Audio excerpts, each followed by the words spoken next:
The Aldrich Family, a special rebroadcast for you soldiers, sailors, and Marines of the United Nations.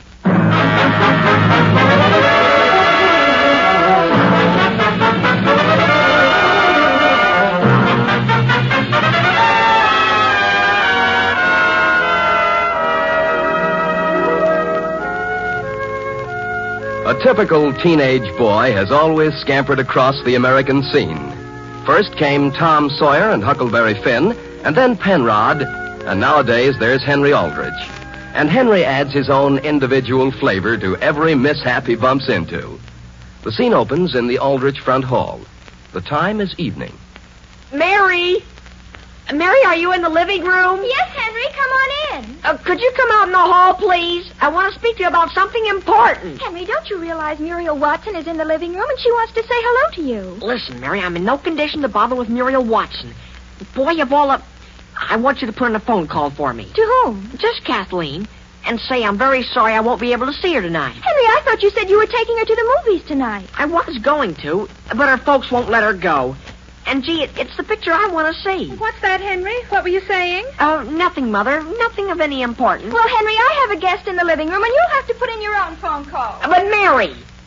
Mother, would you be willing to call Mary back here and tell her that the only way this family can get along is to have everybody cooperate? What is it you want her to do? Look, couldn't you phone Kathleen that I won't be over tonight? Dear, I thought you were crazy about Kathleen. I am. I like her. But I can't see her every night. Did you see her last night? No. Or have you seen her any night this week? No. But I'm willing to see her tomorrow night. I'll answer the phone. It's probably Homer wanting to know where I'm going to meet him. Well, it seems to me, Henry, you're taking your best girl just a bit for granted. Hello? Hello, Henry. This is Kathleen. Oh, I was just going to... hello? Henry, I'm awfully sorry, but would you mind not coming over tonight? Who, I? Yes, something's just come up, and I'm awfully sorry, Henry. Well, that's all right, Kathleen. As a matter of fact... You can come over tomorrow night, though, I think. Oh, well, that's an idea. Henry, if you're going to the movies with Homer, why don't you ask Kathleen to go along? Mother, do you want everybody to hear you? What's that, Henry? Goodbye, Kathleen, and thanks very much. Goodbye. Henry, you mean you're going over there? Why, I tell you, Mother, well, it's sort of a coincidence. Hello? Number, please. Elm 232. Elm 232. Henry, won't you please go in there and talk to Muriel while I go up and change my dress? With Muriel? What's there to talk to her about? Henry, she's an awfully pretty girl. No, Mary, I'm going to the movies with Homer. Hello. Hello, Homer. This is Hen. Hi. Say, I was just going to call you. Yeah? Where will I meet you? Why, I tell you, Henry, I don't think I can go to the movies tonight. What's that? Well, something else just came up that I don't have any control over. That's what I was just going to call you about. I know, but Homer, you can't do a thing like that. You did the same thing last night. Henry, could I help it if something came up last night, too? But gee whiz. I've got to go now. I'll see you tomorrow. But Homer. Bye. And now listen, Homer. Gee whiz. Henry? Yes? Who's calling me? It's Muriel, Henry. Wouldn't you like to come in here? Why, I tell you... Who, me? What did you want? Oh, nothing in particular. I just thought maybe you'd like to talk with him. Are you upset about something? Boy, I'll say. My best friend Homer Brownie just busted a date with me. Oh, yes, I remember. Homer's going over to Kathleen's tonight, isn't he? Who, Homer? Yes. She said he was over there last night, too. Who, Homer? Yes. Over to Kathleen's? Oh, no, Muriel. You've got it all mixed up. Homer runs around with Agnes. With Agnes? Then why do you suppose Kathleen told me a thing like that? She didn't. She probably said that Agnes told her that...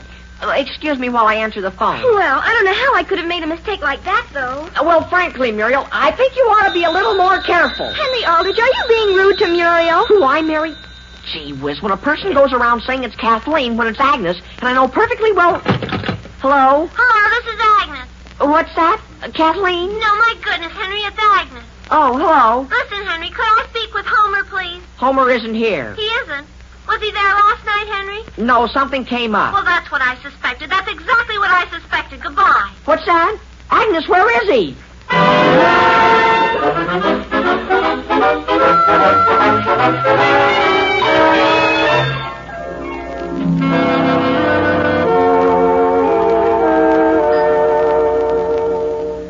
Henry? Yes, Mother? Could you bring that light around here so I can see to read, please? Yes, sure. Dear, I thought you said last evening you were going over to Kathleen's tonight.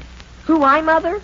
Well, didn't you phone her last night and break a date with her and change it to tonight? I know, but I decided I'd just stay home and get acquainted with the family for a change. Henry, I want you to look at me. What is the matter? Mother, will you tell me something? I mean, will you tell it to me frankly? Oh, I'll try to. Did you like Kathleen? Well, yes, Henry, of course. Only why do you ask, did I like her? No reason. Only I was just wondering.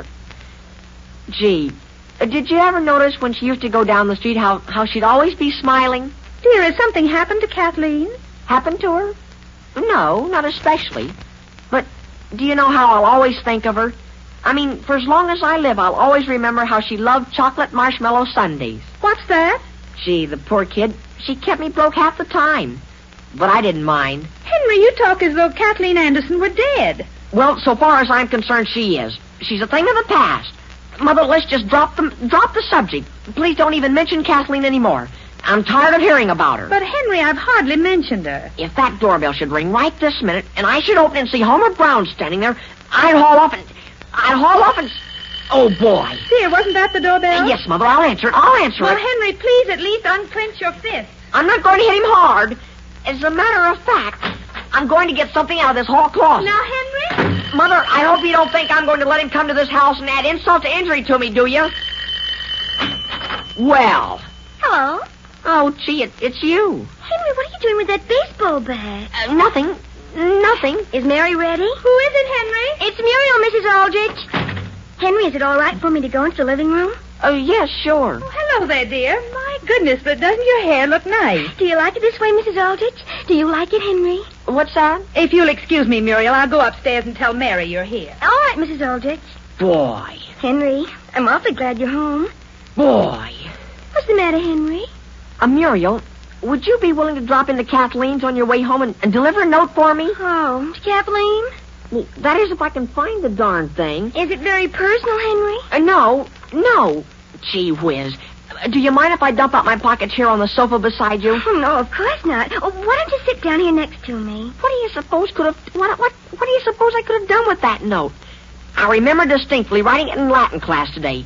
And then Henry, do you mind if I tell you something I've always wanted to tell you but never felt I knew you well enough before to? What?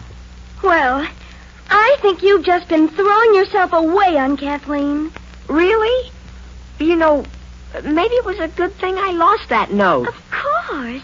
As a matter of fact, I think it was terrible of her to break up a beautiful friendship like that you and Homer had between yourselves. You do? I'm going to have a talk with Homer and tell him how awful you feel. Oh, well... Henry, do you mind if I fix that lock of hair that's standing up in the back of your head? Oh, gee, is that up again? Somebody ought to follow you around just all day long. There.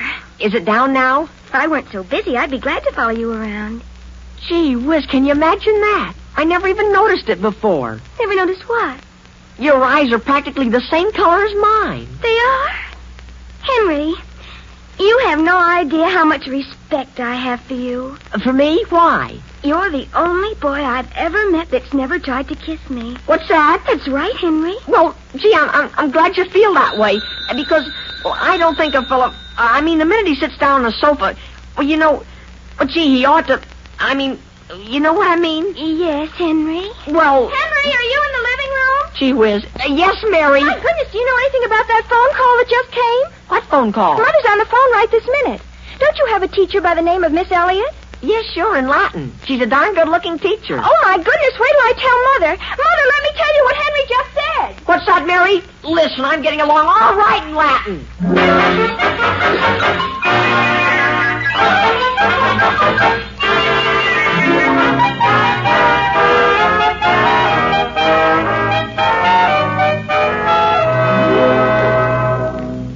This is breakfast already. Yes, Sam, sit down and I'll make some toast for you. What's the news in the morning paper? Well, dear, first, there's several things I'm anxious to talk to you about. Yes? Dear, while you were out last evening, a phone call came. And, Sam, I don't think I've ever been so upset in my life. Who was the call from? It was from Henry's Latin teacher. Her name is Miss Elliott. Alice, I've always told you Henry would never be any good at languages. Now, wait, Sam, because even when I tell you, you're not going to believe me. You mean he's leading the class? Now, remember, dear, I'm only telling you what Miss Elliott told me. When Henry handed in his Latin paper yesterday, he enclosed with it a note. A note? Yes, Sam, a note to Miss Elliott. Well? Don't you understand, dear? Henry thinks he's in love with his Latin teacher. What's that? Now, wait a minute. Sam, I knew Henry was upset. He hasn't eaten for 2 days now. But I supposed it was over some trouble he was having with Kathleen. What did he say in the note? Well, the usual thing. Why don't you pay any attention to me? What have I done that's offended you? And things like how much he wants to be with her. Yeah? Well? And here's what we decided Miss Elliott should do. She's going to ask Henry to come into her classroom this afternoon and have a little talk with him. Yeah? Come to think of it, Alice, didn't Henry take Latin under old Miss Dudley at the beginning of this term? Yes, and then he suddenly switched. Yes? To Miss Elliott? Yes, Sam. That only goes to show you never know what's going on inside a boy's head. Mother, Yes, Henry? is breakfast ready? Oh, hello, Father. Hello, Henry. Boy, do I feel good. You feel good? I've just been catching up on my Latin. What's that? And, boy, I can hardly wait to get to class today.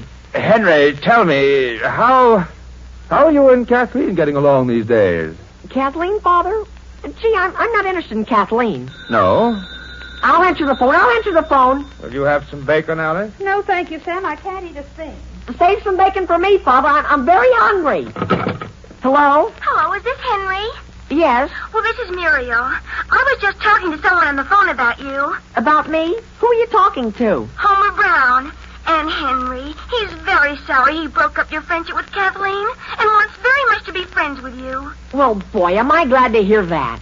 And look, Muriel, you're going to the movies with me tonight, aren't you? Oh, yes, I'm looking forward to it. Only, Henry, do you mind if Homer goes with us? What's that? Henry, Homer felt so bad about everything. I thought the least I could do was to ask him over for dinner. For dinner at your house? Now, aren't you glad you didn't send that note to Kathleen? Well, I'll be seeing you, Henry. Goodbye. I know, but Muriel, I thought...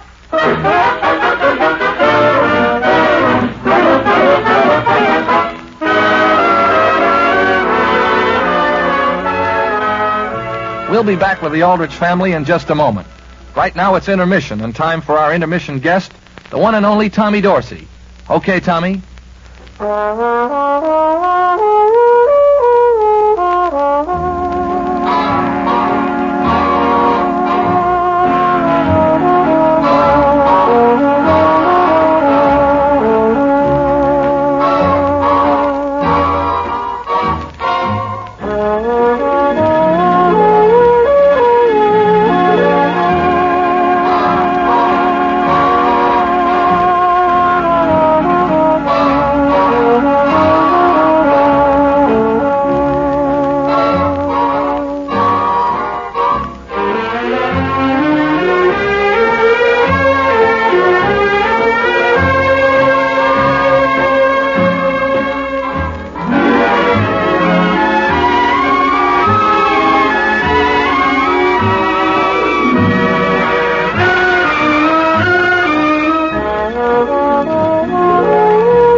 By a blue mountain stream.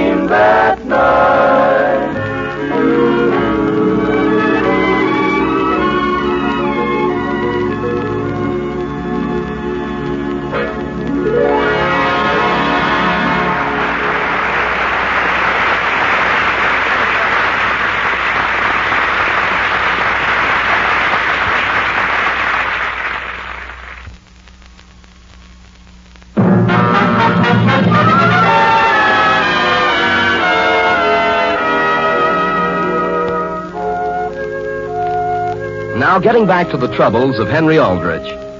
Henry, who has been having his difficulties with Kathleen, has lost a note that he intended to send her. Meanwhile, his Latin teacher has received the note along with his Latin paper. The scene opens in a school corridor just outside his Latin teacher's door. Hello, Henry. Hello, Agnes. Are you going home, Henry? I can't right now. I've got to go in and have a talk with Miss Elliott. You have? What's happened? That's what gets me, Agnes. Remember that paper we handed in yesterday? Yes. Well, gee, last night Miss Elliott phoned my house. And, boy, my mother hasn't eaten since. And today Miss Elliott said, right out of a clear blue sky, will you see me as soon as school is out? My goodness. And, gee, I thought I was doing fine. She didn't even call on me all during class today. Really? Henry, have you seen Homer the last day or so? No, he's going to the movies with Muriel tonight. He is with that Muriel Watson? Yes, but I'm not going with him. You can rest assured of that. Well, my goodness, if that isn't... Henry, Oh, gee whiz.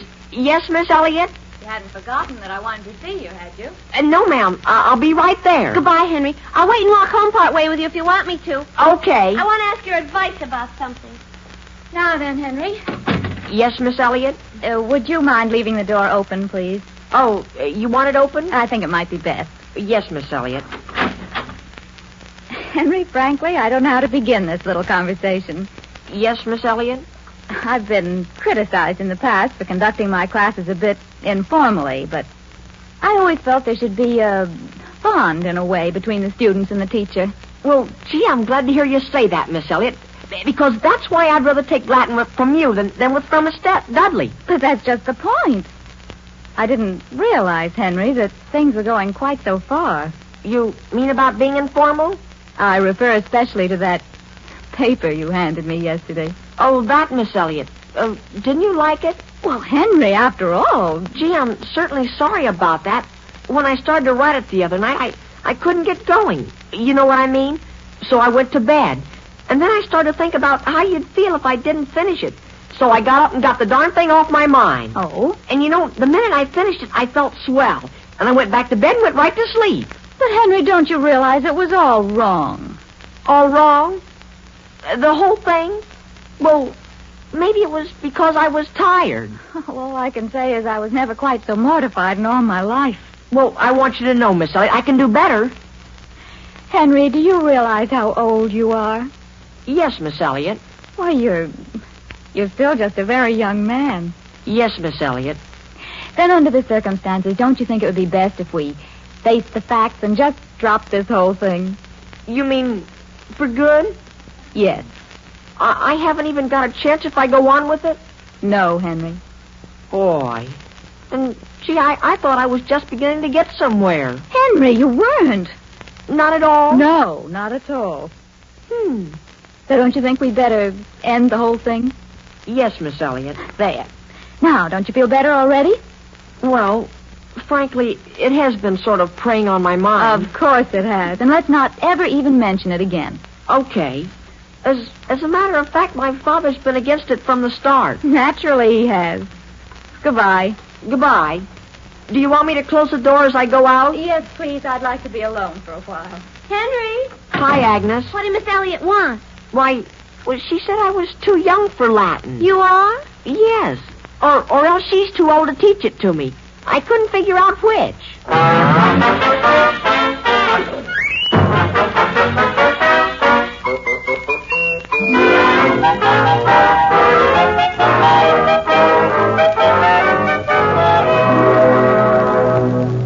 Alice, how long before dinner will be ready? Oh, at least an hour, Sam. Yes?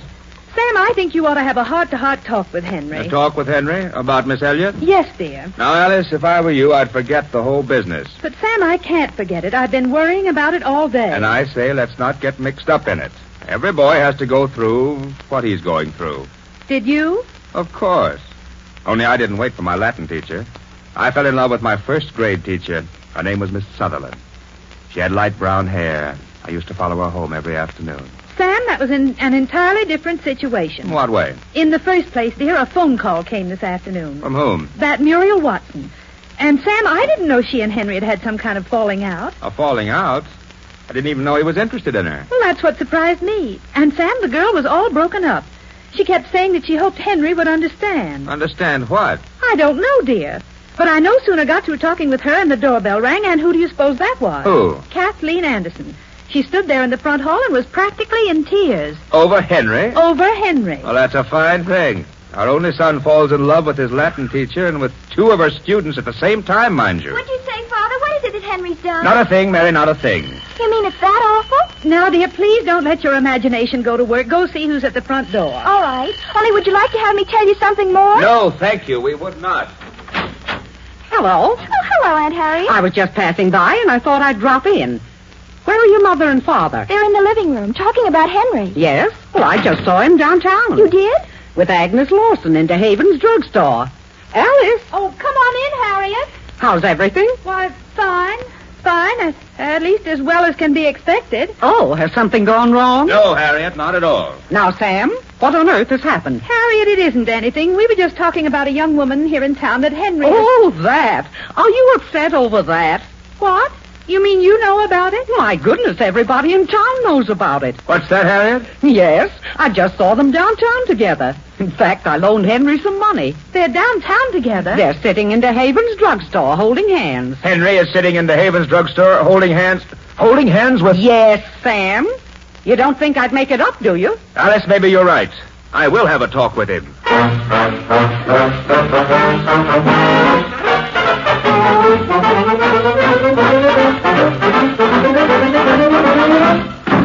Mary, are you in the living room? Yes, Henry? Listen, Mary, could you do something for me? What is it? Has Father seen you? Father, he wants to see me. Yes, Henry, and you might just as well know now. He's terribly upset. He is? Well, look, could you please help me out? Henry, have you gotten into some more trouble? Mary, all I want you to do is deliver a note to Agnes Lawson, see? Henry, I'm not going out tonight. I mean, the first time you go by Agnes's house, could you give it to her? Isn't that strange? What's the matter? Oh, I wrote it over to Aunt Harriet's a few minutes ago when I was paying her back. Paying her. I wonder where I could have put it. Henry, you mean you're running around with Agnes? Mary, what put an idea like that in your head?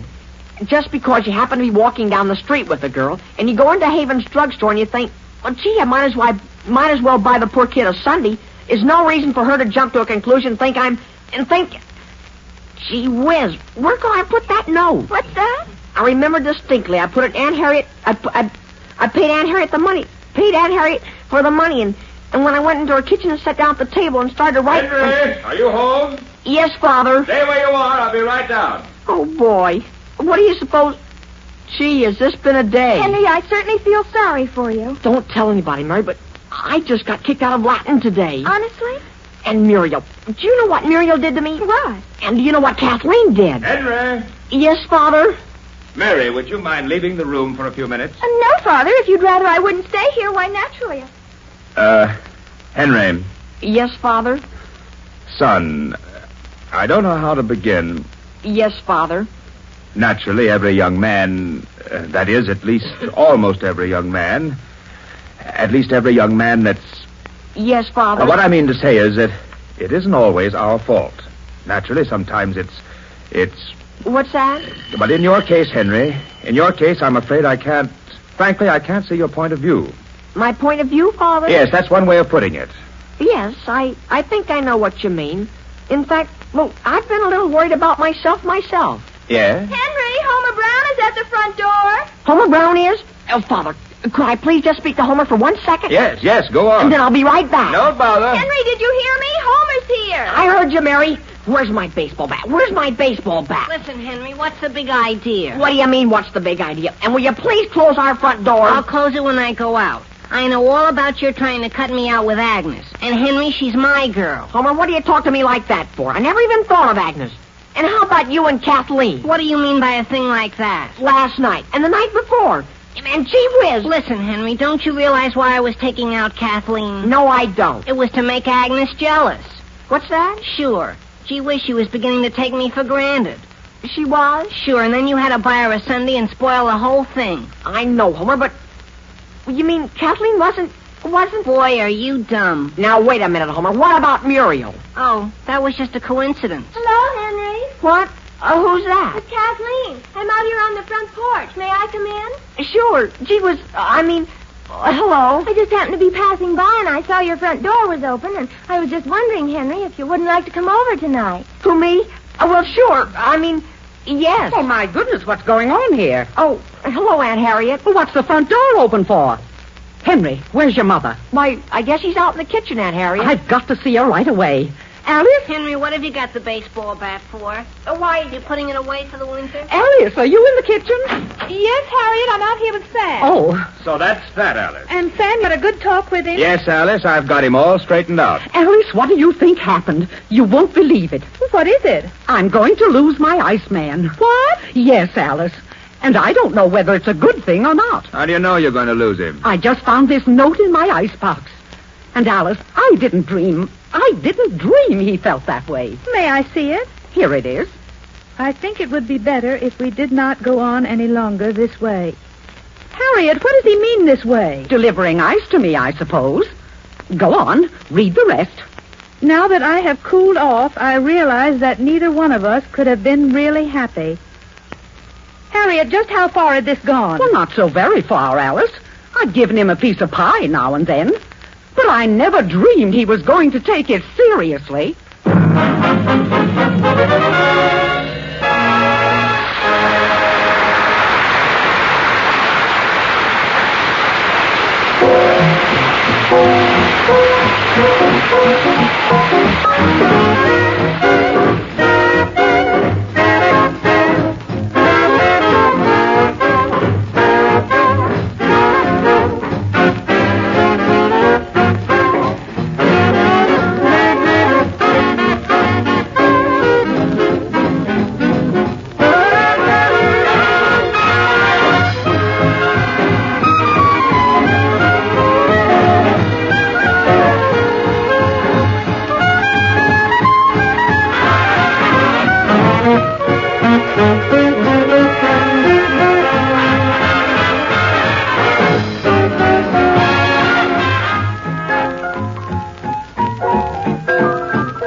This rebroadcast of the Aldrich Family is a presentation of the Armed Forces Radio Service.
Hello, folks. Welcome to the 10-2-4 Ranch. Yes, the 10-2-4 Ranch, starring your radio and screen favorites, Dick Foran, Martha Mears, and the Sons of the Pioneers. Transcribed and brought to you by your Dr. Pepper bottler and the thousands of Dr. Pepper dealers from coast to coast. And here's our foreman, Dick Foran, to sing for you. When a new day is born, I go riding. On the wide open plains I roll. And the sun through the hills goes hiding. There'll always be someone glad when I come home. End of day, home we go. For a cowboy has to sing, and the cowboy has to yell, or his heart would break inside of him at the gates of the home corral. Now the long day is through on the prairie, and the low-hanging sun in the sky. While the home corral we will tarry, and we'll sing of the roundups in the days gone by. In the day home we go. For a cowboy has to sing, and a cowboy has to yell, or his heart will break inside of him at the gates of the home corral. Yippee-yi-yi-yi-o, in the day home we go.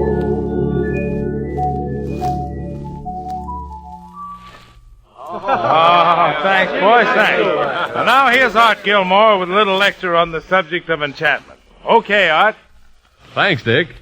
Speaking of things enchanted, I'd like to recommend that cold, frosty Dr. Pepper bottle one gets from a nearby cooler. The one with a clock dial on its side, and with that rich, deep mahogany-hued elixir inside. Enchantment? I'll say. There's enchantment in its dry and tart, yet sweet and mellow flavor. Enchantment in its rich, full-bodied substance that satisfies more than thirst.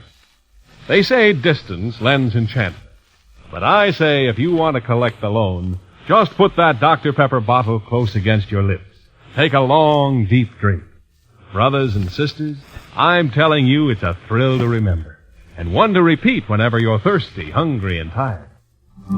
The spring, the fall, in fact, most any time at all is right for falling in love.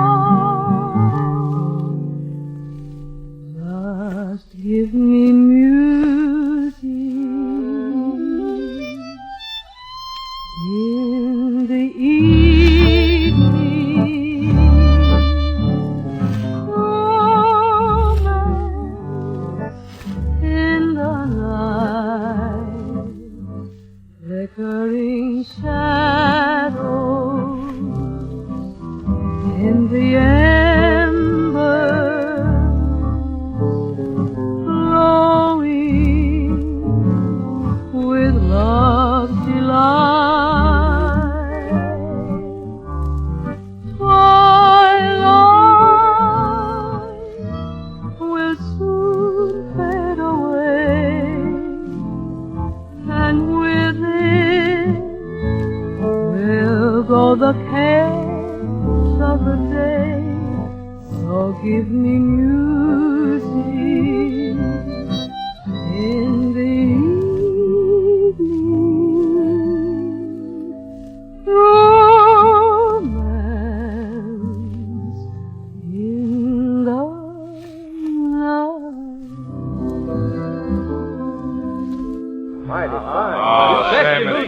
Well, now, Miss Peggy, if you really want someone to give you music, how about me singing for you? I suppose you'd want to sing one of your song titles like, Grandpa was born on March 1st. That's why he always comes in likely a lion, and when Grandma gets through with him, he goes out like a lamp. Now, Miss Peggy, you're making fun of me. Believe it or not. I'm really a serious artist, and I want to sing something serious for a change. Well, all right, Foghorn. What do you want to say? Well, I want to sing Swing Low, Sweet Chariot. Well, bless your heart, Foghorn. You go right ahead. Swing low, sweet chariot, coming for to carry me home. Swing low, sweet chariot, coming for to carry me home. Oh, I looked over Jordan, and what did I see? Coming for to carry me home. A band of angels are coming after me. Coming for to carry me home. Swing low, sweet sweet chariot, coming for to carry me home. Swing low, sweet chariot, coming for to carry me home. Coming for to carry me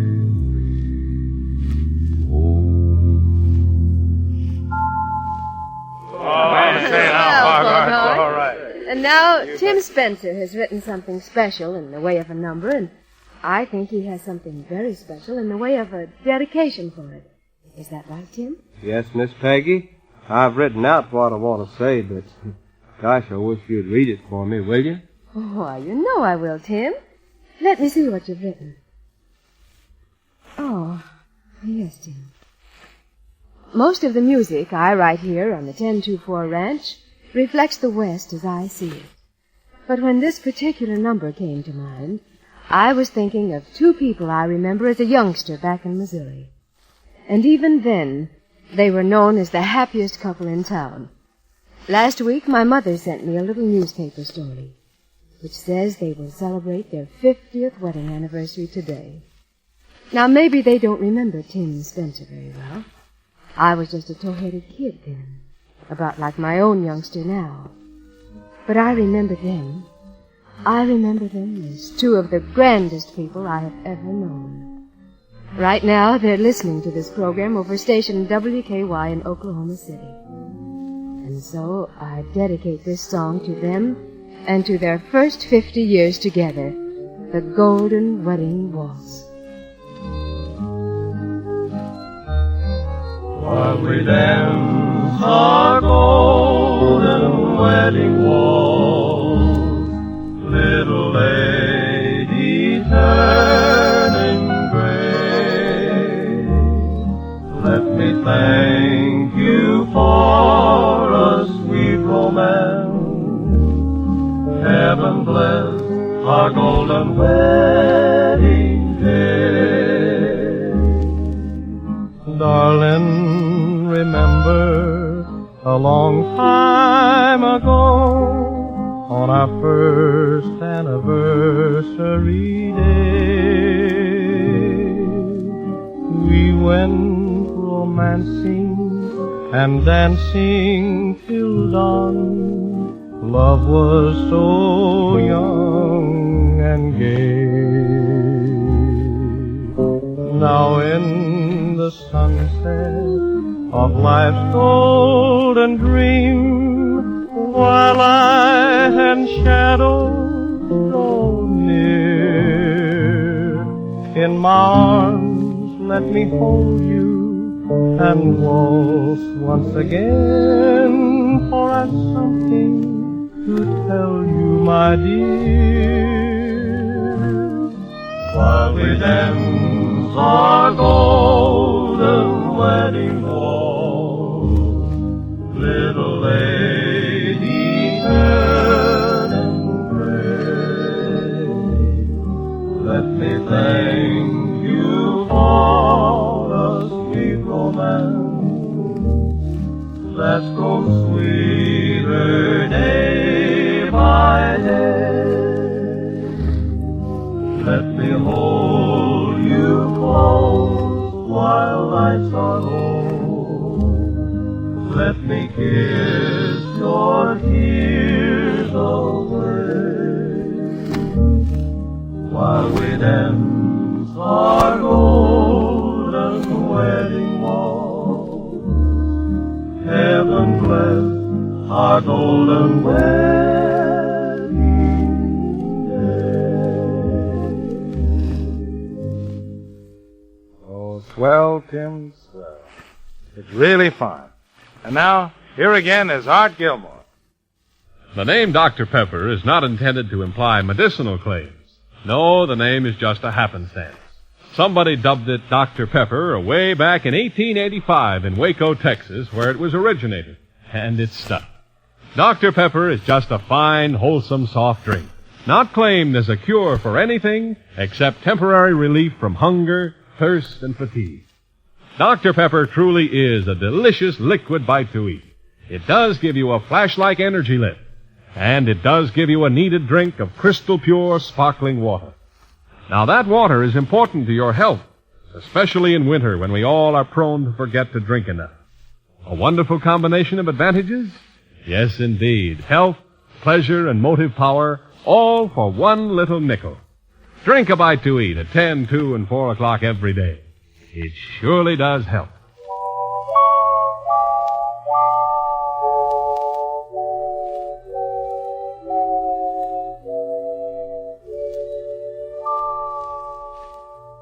Beautiful dreamer, waken to me.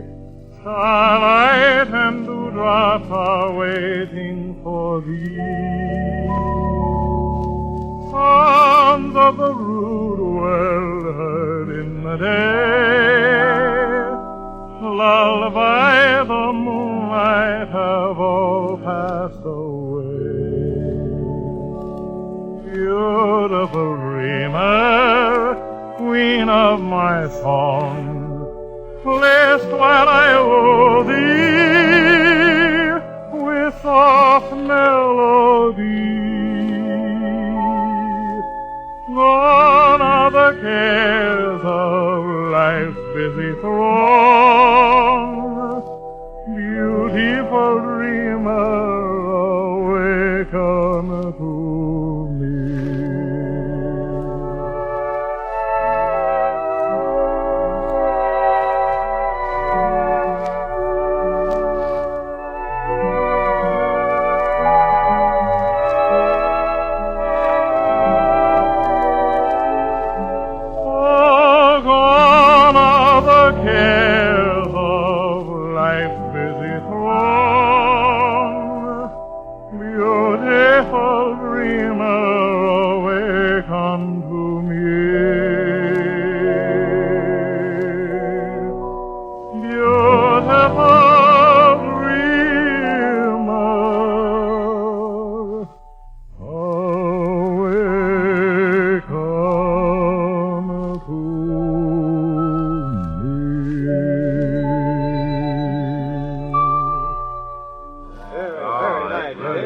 Well, boys, saddle up. Time to be riding. All right, come on. Here we go.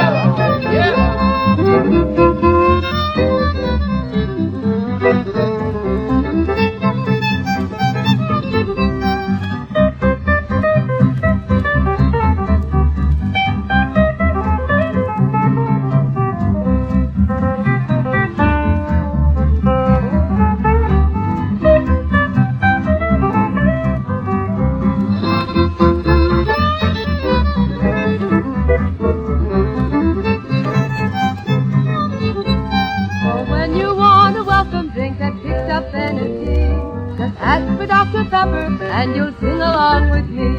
Drink Dr. Pepper and you'll enjoy life more.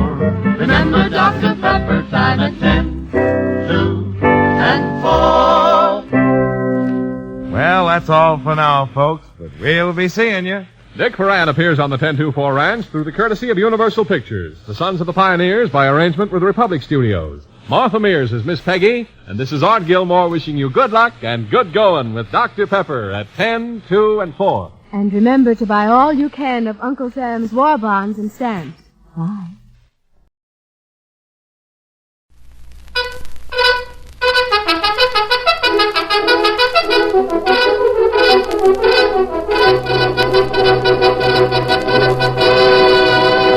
Oh, Silver! Ahoy! A fiery horse with the speed of light, a cloud of dust, and a hearty Hi-Yo Silver, the Lone Ranger.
With his faithful Indian companion Tonto, the masked rider of the plains led the fight for law and order in the early western United States.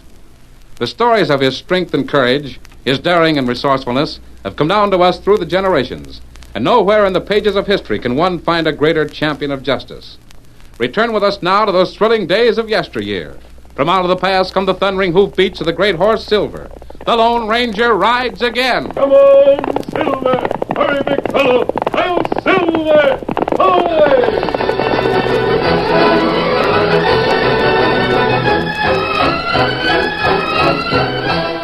The Lone Ranger, Tonto, and Dan had been enjoying a few days' rest at the ranch home of Mustang Mag. The purpose of the visit was to present Dan with a horse, a mount that would be his very own. Needless to say, the boy was excited when he first saw the frisky white colt.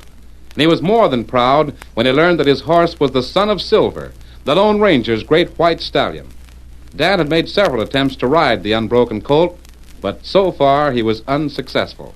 However, he kept on trying, and early morning generally found him in the corral instead of at the breakfast table. Stand still now. Pull the cinch a little tighter. Doggone it, stand still. I'm gonna put this saddle on if it takes all day. Inside the kitchen of the low, rambling ranch house, Mustang Mag was busy preparing breakfast. Good morning, Mag. Well, indeed it is a good morning. What do you say, Tonto? Me plenty hungry. Good, I figured you'd feel that way. Well, plant your feet under the table, boys, and I'll rustle more wheat cakes than you ever saw. Thanks, Mag. Where's Dan? Isn't he up? Oh, that youngin's been up since daybreak. He's out in the corral trying to put a saddle on his horse. Well, evidently he believes in getting on the job early. That's a good sign. Oh, he's got plenty of sand, too. That white cayuse has pitched him off a dozen times, but he's still trying. Hey, look, he's going at it again. Come over here by the window, Tonto. Well, he finally got the saddle cinched. Now, if he can straddle it... I think he'll do it. Oh, that horse got plenty spirit. Him not like saddle. Him throw Dan. Him victor all the time. Dan will change that. Look, he's in the saddle. Oh, maybe him pull leather to stay on. No, he won't, Tonto. Dan will ride him right or not at all. Well, pretty good job so far. Now, if he can... Look, he's heading for the gate. Is it open? Well, sure it is. There he goes, boys, like he was shot out of a gun. Good. A long, hard run is what the horse needs. Dan can stay on a while. He may be late for breakfast. The horse will know who his master is. That's right. Then sit down, boys. The grub's ready. Oh, by the way, Mag, where's Missouri? Doesn't he usually stop by about this time of the morning? Missouri? The old scalawag's come and gone. Is that right? Yeah, he was moseying around here about daybreak. Got in my way, so I sent him on an errand. Isn't it a little beneath the dignity of a county sheriff to be running errands? Oh, shucks. Missouri ain't got no dignity. No gumption either. Where did you send him? Over to Piper City. I got some household stuff over there. He's gonna load it on a buckboard and bring it back. From sheriff to delivery man. And all because of a woman. What'd you say? Oh, nothing, Mag. Nothing at all.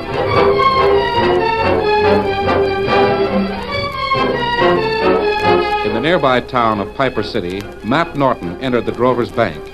Matt was a large man whose strong and deeply tanned features bespoke the many years he'd spent out of doors. Most of it had been in the building of the Double T Ranch, of which he was justly proud. Perhaps that was the reason his step was so firm, and why the Spanish quirt he carried in his right hand snapped with such emphasis. Good morning. Oh, good morning, Mr. Norton. Is Bragg in? Yes, I'm sure Mr. Tulloch is in his office. I'll just... Matt, I thought I heard somebody come in. Heard a whip cracking out here. Couldn't be anybody but you. Always carrying that Spanish quirt, aren't you? Yeah.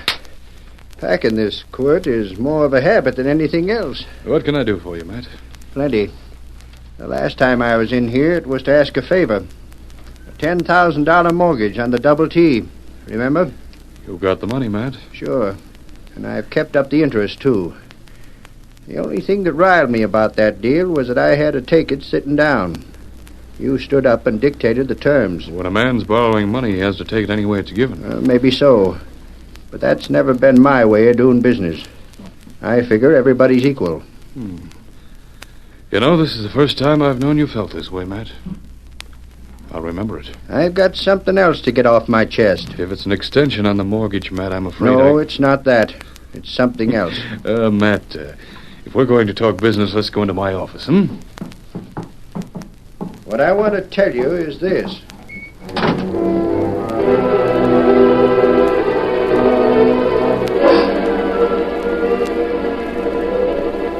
In the meantime, Dan's early morning ride had carried him many miles from the ranch of Mustang Mag. It was over an hour later that the white horse, apparently winded from his long run and the fruitless attempts to unseat the rider, answered Dan's stern tug on the bridle and headed for home. That's it, boy.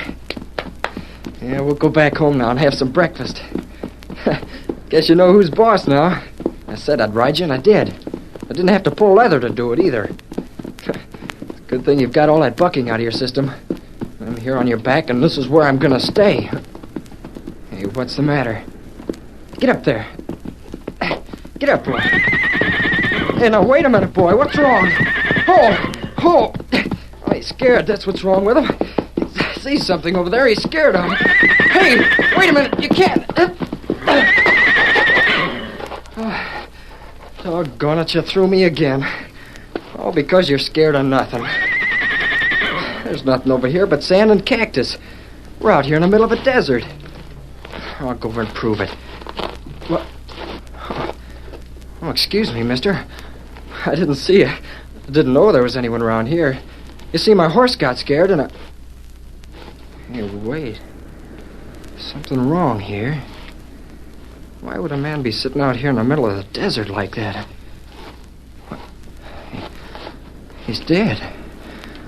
Golly, this is the queerest thing I've ever heard of. I'll bet even the Lone Ranger never saw anything like it. No wonder my horse is scared. I don't blame him. There's nobody around here, and yet... Wait, what's this? Oh, it's a whip. A quirt. Gee, it's a good one, too. Now, why would anybody... Uh-oh. Easy, boy. Somebody's shooting at us. Boy, this is one time I'm glad you can run. Get up there.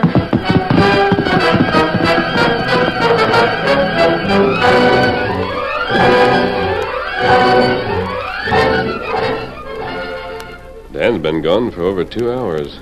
I wonder why he isn't back. Well, maybe he rode all the way into Piper City. Oh, no, Mag. Dan wouldn't go that far without telling me. Me hear a horse now. Yes, Tonto, but it's not Dan. It's a team and a buckboard. Must be Missouri. The old coot should have been back here an hour ago. Oh, he's worse than any young'un that ever lived. Come on. Oh, you critter! Oh. Hi, folks! Hello, Missouri. Yeah, what took you so long? I could have walked to town fast and you drove that team. Now, man, there ain't no call for you to talk like that. I think I made real smart time, considering I had to load all this stuff and tie it all in the boot. Did you get everything I told you to? It's all right here. 3 parlor chairs, fancy washstand, dry goods box full of dishes or something that rattles, a horsehair sofa. Where's your rocker? The what? My rocking chair, the one with the red plush trimming on the arms. Didn't you bring it? Sure, I brought you a rocking chair. Got it tied in the back there. Where? Why, right. Yeah, that's funny. Gone. Missouri, you spavined-legged old fossil. Where's that rocker? I swear I tied it on the back of the buckboard. I can't see how it got... Here, Missouri. Here, rope. It wear through. Maybe chair fall off, huh? I'll be a gopher's uncle. Sure, that's what happened, Mag. I had your chair lashed on there real good. But somewhere between here and Piper City, the rope must have worn through and my best rocker, the one I carted all over the state of Texas for the last 10 years, is laying on a sand heap somewhere. Oh, Mag, don't get so riled up. I'll turn right around and go looking for it. I'll find... Oh, no, you won't, you lop-eared galoot. First thing you'll do is unload what you got and bring it in the house. Well, get a move on. Oh, losing something as big as a rocking chair. All the haddle-brained half-witted... There just ain't no way of ever pleasing that woman. Never mind, Missouri. Tonto and I'll help you carry these things into the house. And then we'll go with you to look for the chair.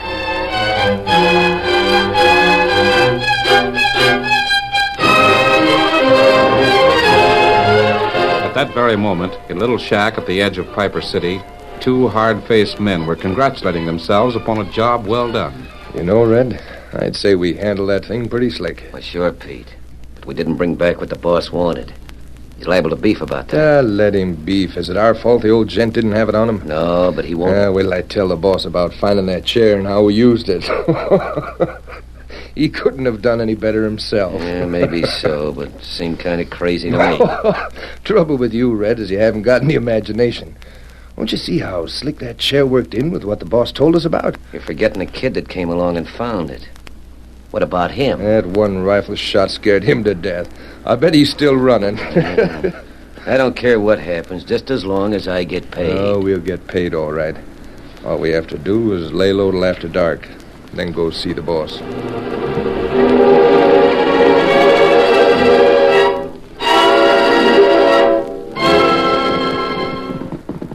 Here comes Dan. Him ride horse good now. Hold there, boy, hold. Congratulations, Dan. I see you're riding the horse instead of being thrown. Oh, I rode him all right, but he threw me again. He did? Where? Out on the trail. Out in the desert between here and Piper City. Hello, And I saw- Dan.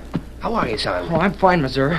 I'm glad you're here Now, because... what's that you have in your hand, Dan? Oh, it's a quirt. A real Spanish quirt, see? I hope you haven't been using this on the horse. Oh, no, I haven't been using it at all.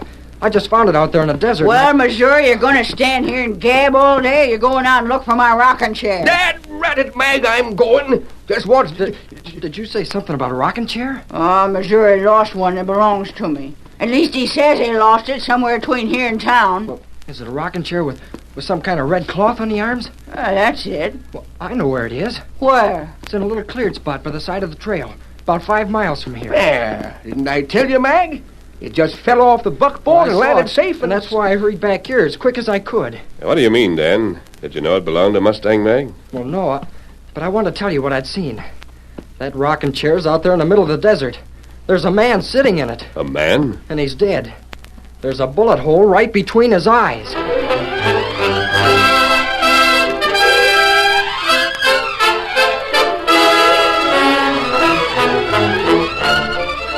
The curtain falls on the first act of tonight's Lone Ranger story.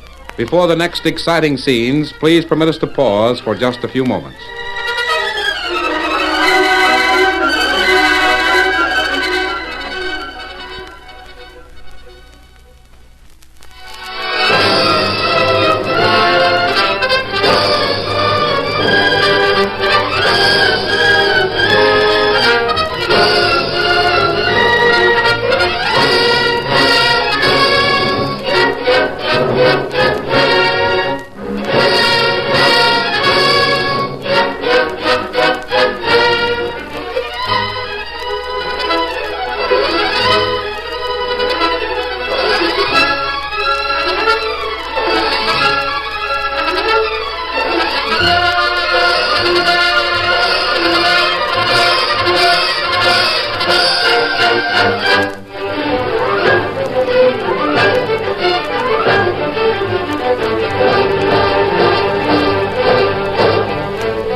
To continue our story, Dan's startling announcement about finding a dead man in Mustang Mag's lost rocking chair brought swift action. Within a short time, the 5 riders, following Dan's directions, reined up sharply beside a little clearing on the desert. There it is. He's still there. You big fella. Let's take a closer look. It's my chair, all right. Missouri, if you hadn't lost it... I never figured on anything like this. Dan was right. He's been shot between the eyes. But how did he get here, and who is he? Well, I'll be darned. Who is he, Missouri? Do you know? It's Matt Norton. That's right. Matt Norton owns a double T about 10 miles west of here. Who'd want to kill Matt? Oh, ain't you the critter who was blatting about being an arm of the law? Arms are supposed to answer questions, not ask them. Look, Kimasabi. Pockets all pulled out. Yes, I noticed that, Tonto. Must have been a robbery.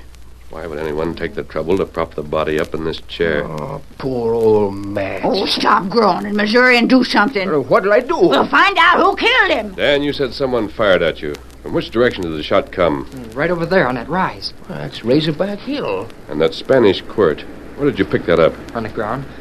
Oh, about 10 feet from where you're standing. There are no signs of any struggle.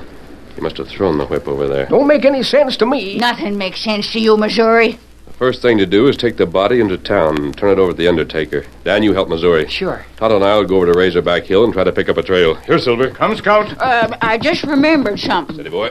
What's that, Mag? Mac Norton's daughter, the only kin he had, she'll be all alone Why don't now. you ride out to the Double T? Yeah, I will. How about the chair, Mag? Want me to I'll come out and get it myself later.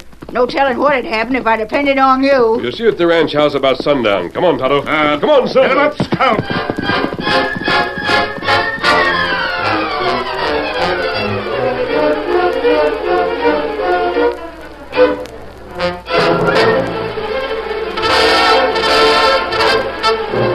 It was several hours later at the rear of the Drover's Bank that a small door opened and closed quickly.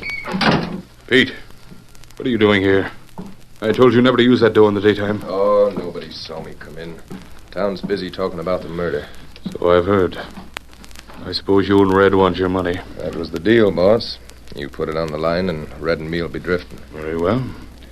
Give me what you took from Norton after you killed him. That wasn't much. A few dollars and an old gun that's hardly worth packing. Say, boss, that was my idea about using a rocking chair we found out there. I remembered what you said about this old gent hating to sit down. Very clever, Pete. Poetic justice. What's that? Never mind. Give me what you found in his pocket and I'll pay you off. Well, I tell you, we didn't find nothing. It wasn't on him. We searched good. Are you lying to me? Honest, boss, it wasn't there. It must have been. No. Then someone else reached him. Before we did? You're talking crazy now. I've got to have it. Everything depends on it. Let's see if it wasn't in his closet. Red and I even hung around there for a while after we put him up in that rocking chair. Nobody come along except a kid riding a white horse. He was scared to death when he saw the old man. Picked up the old gent's quirt. The quirt? That's it. Why didn't I think of it before? Where is it now? Well, I just got through telling you. A kid come along and picked it up. You fool. What kid? Well, I don't know. I never saw him before. Must live around here someplace. Find him. Get that quirt at all costs. Well, I don't see I'll pay $500 for it. You will? $500 plus the money you have coming now. Boss, old man Norton's quirt is as good as in your hand right now.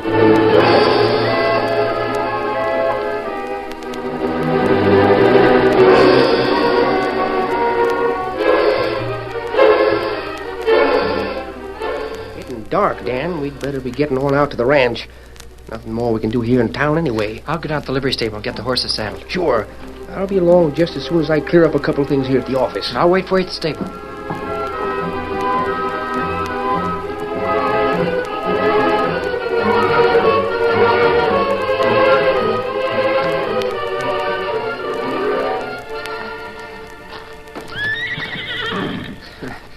I think they'd leave a lantern burning around the stable so you could see where you're going. Kid. Who are you? You look like a kid who could use some ready cash.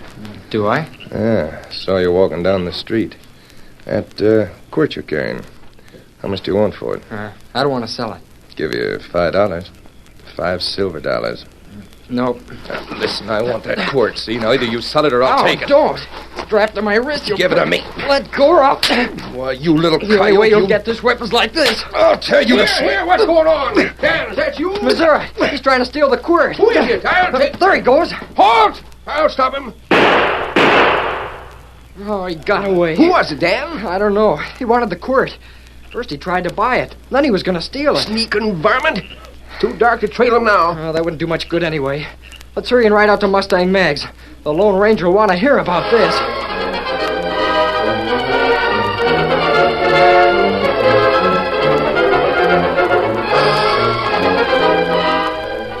Well, this man tried to force you to give up the quirt. What did he look like, Dan? Well, I couldn't see his face very well. It was dark there by the stable. But I'll bet I could recognize him now. How's that? You told me not to use this on the horse. But you didn't say anything about not using it on a thief. I see. Let me see that quirt, Dan. Here.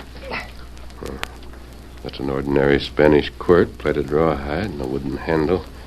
There are thousands of them just like it.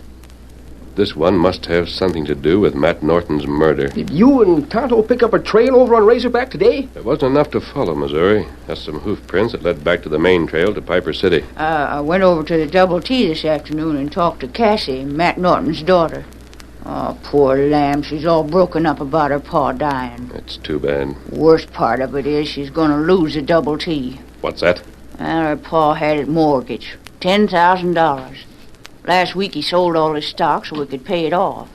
He must have had all that cash with him today when he was robbed and killed. Who holds the mortgage on the Double T? Greg Tolliver at the Drover's Bank. Pretty soon that skinflint will own every ranch in the valley. Matt Norton might have paid off that money before he was killed. Nope. Greg was out to see Cassie today.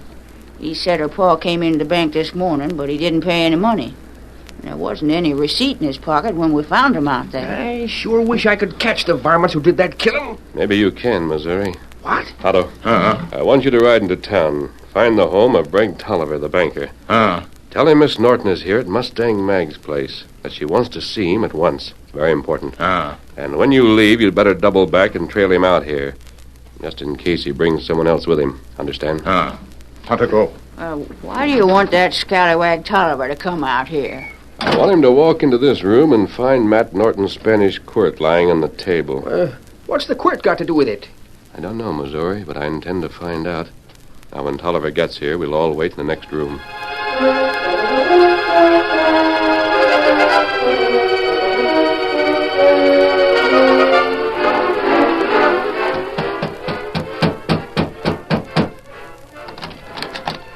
Well, what is it?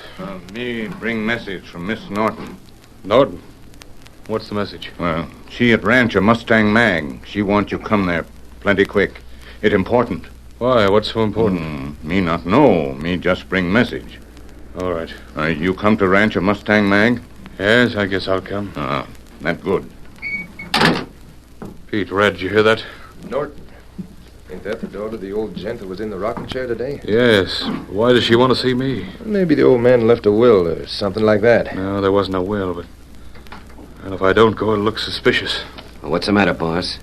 What are you scared of? Nothing. Why should I be scared? It might be better for both of you to ride out there with me. You can wait outside while I'm talking to Miss Norton. Anything you say, boss. Come on, let's get going.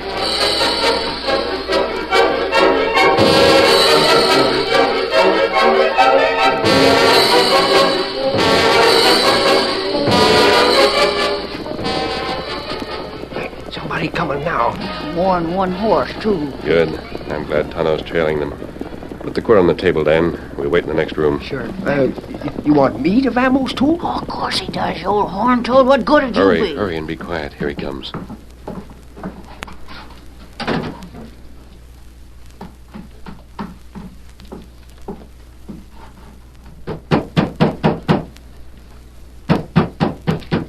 Hello, anybody home?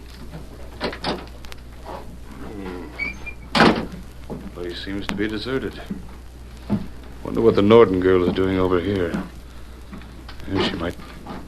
The quirt. Yes, it's Matt Norton's quirt.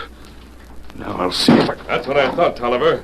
I didn't know the exact place. Mask, who are you? Someone who's as interested as you are in the riding quirt that belonged to Matt Norton before he was murdered. Where's Miss Norton? She sent for me. She isn't here. I sent that message to get you out here. You sent it? Hand me the quirt. I know now what you're looking for. This whip belongs to me now. I own the Double T and everything on it. Hand over the quirt. If you take another step, Better not reach for a gun, Tolliver. Boy, you... Oh! You asked for it. Red, Pete! It won't do any good to yell. Whoever came out with you won't be able to help. Otto! Me catch two crook. Good. Now all I want to know is who killed Matt Norton. I don't know anything about it. That man there with a cut on his face. He's the one that tried to steal the quirt from me. Keep them covered, Missouri. Sure. Oliver, aren't you anxious to get this quirt because you think it might contain proof that you murdered Norton? I didn't do it. Well, how can that measly quirt prove anything? I noticed that Mr. Tolliver was twisting the handle. He must have guessed the same thing I did. Why, it's hollow. The handle's hollow. That's right, Dan, and inside... there's a mortgage on the Double T Ranch. It's canceled and marked paid in full. Signed, Greg Tolliver. Well, glory be. Then Matt did pay it off. Of course, Mag. And on his way home, he was murdered. I didn't do it. I don't know anything about it.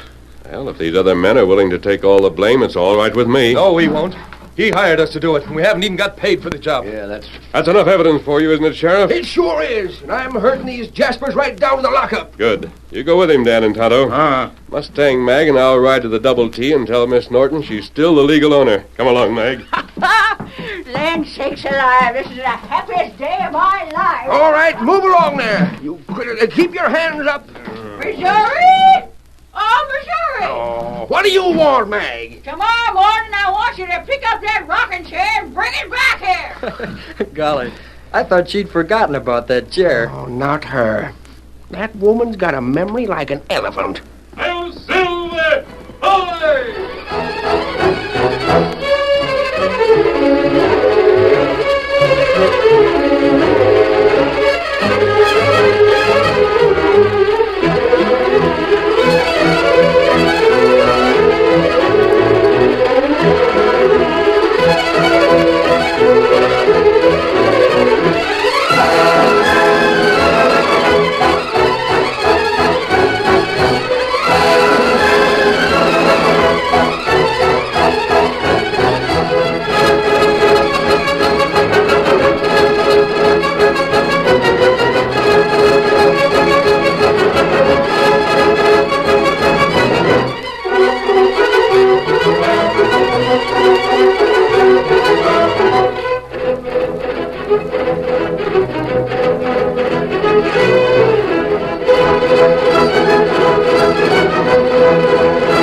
The story you have just heard is a copyrighted feature of the Lone Ranger Incorporated.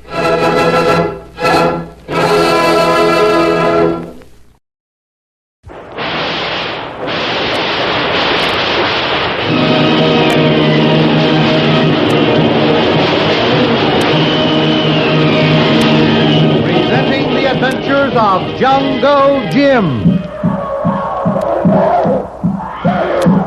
The Adventures of Jungle Jim, broadcast weekly over this station, are dramatized from the full-color action pictures to be found in the Comic Weekly, the world's greatest comic supplement that comes to you each week with your Hearst Sunday newspaper. Join the 11 million adults and the 6 million youngsters who enjoy the world's best artists featured in every issue of the Comic Weekly, which comes to you with your Hearst Sunday newspaper.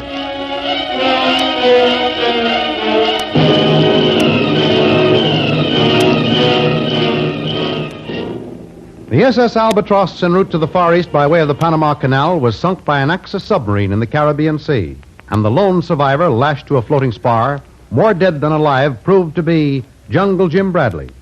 He was picked up by a U.S. destroyer on patrol duty.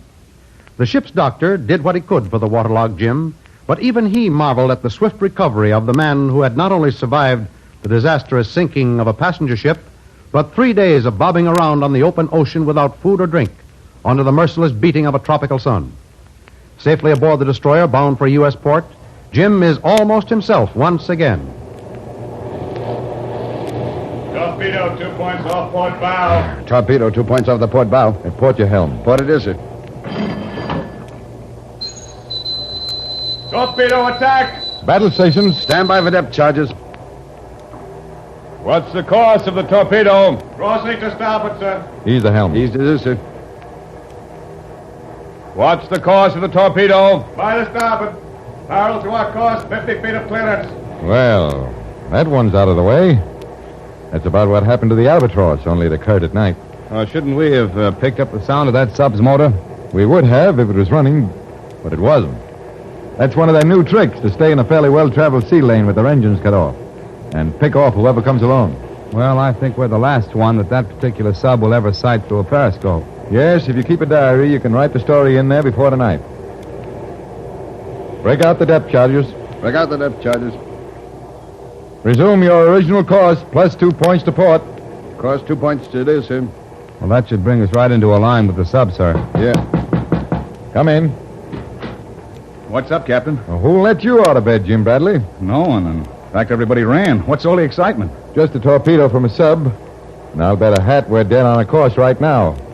Well, you might as well stay up here.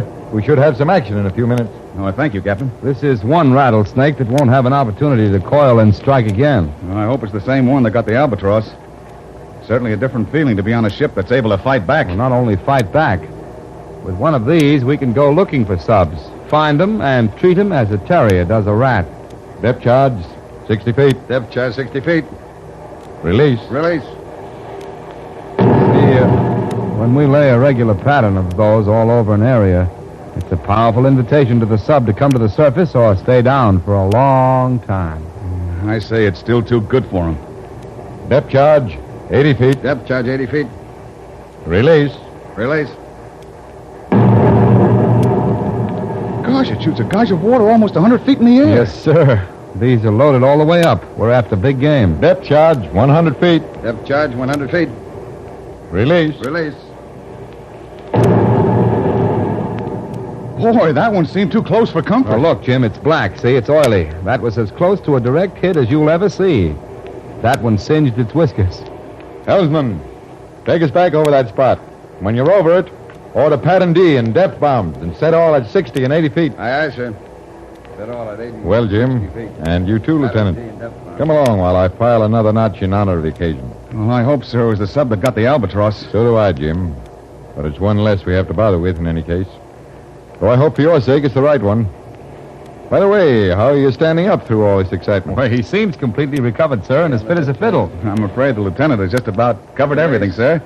I feel and look fine, just raring to go. Uh-huh.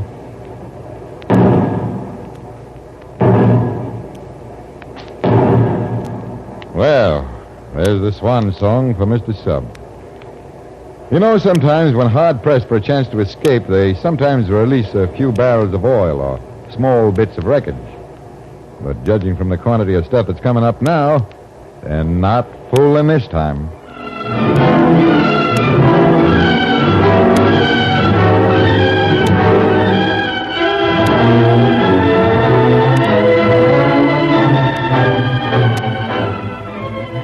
In the meantime, Lily DeVril is preparing to leave Puerto Rico on the next steamer, hoping to overtake Jim at one of the island ports before he reaches the east.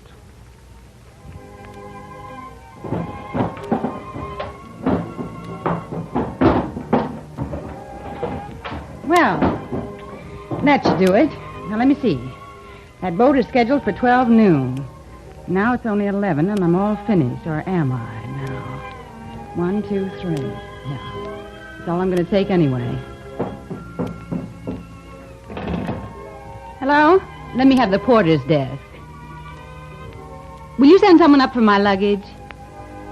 I want to put aboard the 12 o'clock boat. Yeah, that's right. And will you call me a taxi? Thanks. Well, adios, Puerto Rico. It's been swell. Now that I'm leaving, I better turn off that radio. We have just received a report that the SS Albatross has been torpedoed 60 miles east of the Panama Canal. What? There is no information available about survivors. No.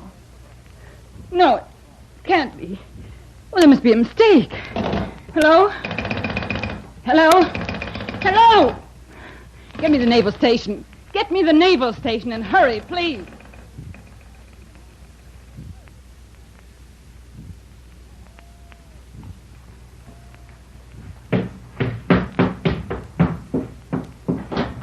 How do you do, Mr. Rail? I want to see the commandant. Is he busy? He's not in, Mr. Rail. Well, I've got to see him. Where is he? He's on an inspection tour of some new installations over across the bay. He should be back soon. Well, this can hardly wait. Look, maybe you know something about the Albatross. I'm sorry, miss. Regulations, you know. Oh, I'm not looking for any military secrets. A flash just came over the radio that it was sunk. Even if I knew, I couldn't discuss it, ma'am. Oh, Commander. Oh, Mr. Real. Tell me the news. Is he safe? Who saved? The Albatross. It was torpedoed. Jim was aboard. Come in the office. You've got news. You're holding back on me. It's bad news. I can see it in your face. Well, don't do it. Tell me the truth. I must know the truth. Now, take it easy for a minute and let me get my breath. You heard the radio flash? Yes, I heard it, but that was a bare announcement of the sinking. Well, that's all the information we have. As far as we know, there are no survivors. Look, Commander, you never admitted yet that Jim was aboard. Yes, Mr. Breedle. Jungle Jim Bradley was aboard the Albatross. Oh. Now this has to happen to him.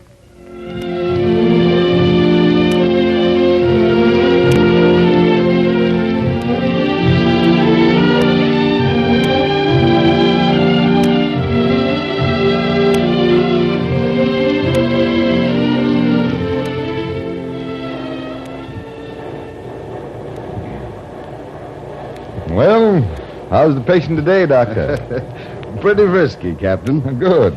You know, when they change from patient to impatient, then it's a safe rule to discharge them. So, Mr. Bradley, you may leave the sick bay whenever you're ready. Thanks, Doctor. Do I have to sign a release that you're no longer responsible for anything that may happen to me? No, but I'm liable to be responsible.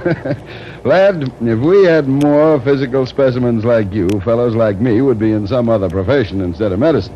You're just too healthy. Well, I attribute my recovery to your skill, sir. Well, now, if you're in such fine shape, maybe you'd like to stand a trick on the bridge. Maybe we can make a sailor out of you, Jim.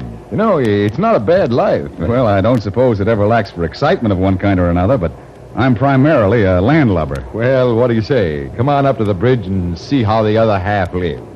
Goodbye, Doctor. Goodbye, Captain. Thanks, Doctor, for everything. See you later. Not at all, Jim. I hear from Lieutenant Foley that most of your work has been in the Far East. Burma, Malay, and around the East Indies. Yes, Captain, I've spent plenty of time there. It's a great country. I like it. Well, I've seen it, but I guess it'd take some time to like it. That is, in my case. Good morning, gentlemen. Oh, good morning, Lieutenant. Good morning, Lieutenant. Well, no news, sir. 3 flights of patrol bombers constitute the only log entry for the entire watch. Course unchanged. Very good. I'll take over, Lieutenant. No signs of any more subs? Not a ripple. My guess is that the one we got was a stray. No reports from the patrol planes? Just routine position, sir. Not one contact. Good. Well, I hope that there's one around. We spot it. Don't know when I've had as much excitement as when that lookout yelled, "Torpedo off the port bow."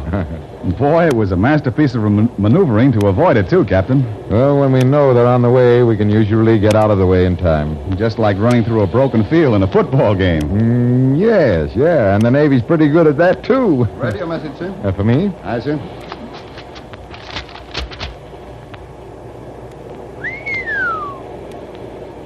That's all. No answer. Aye, sir. You were looking for excitement, Jim Bradley. Well, from the contents of this message, I think you've caught up with a whole shipload of it. Who's it from, Captain? Colonel Barrett. He says, can you arrange to transport Jungle Jim Bradley to Army Intelligence Headquarters, Canal Zone? Urgent. All possible speed will be appreciated.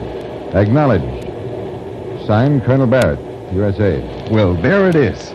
That's just the answer I was hoping for, and it's here. Captain, how long will it take us to get to Panama? Normally, I'd say we'll dock in 4 hours. But if a state of emergency existed, it could be done in 3. Captain, I assure you that this is a state of emergency.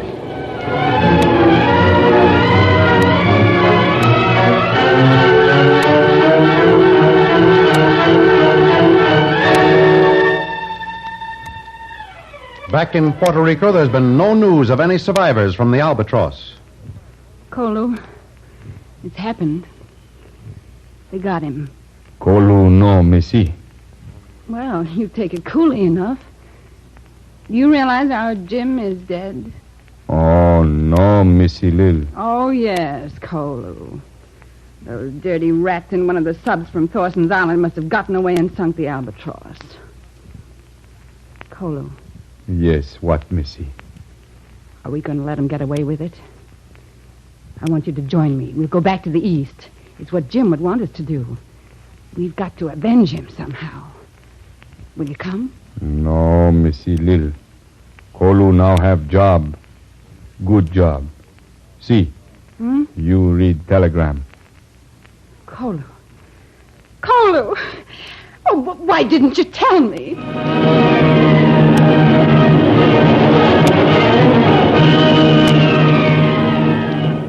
What startling news did the telegram contain? Don't miss the next exciting episode of The Adventures of Jungle Jim. Remember, you can follow these adventures in the full-color action pictures to be found in the Comic Weekly, the world's greatest comic supplement containing the best full-color adventure and comic pictures. Remember, no other comic supplement can give you the top names of cartoon land like the all-star favorites to be found in the Comic Weekly. The whole family follows the fun and frolics of Jiggs and Maggie, the Little King, the immortal Donald Duck, as well as the exciting adventures of Jungle Jim and Flash Gordon. Join the 11 million adults and the 6 million youngsters who every week find the greatest of home entertainment in the Comic Weekly, which comes to you with your Hearst Sunday newspaper.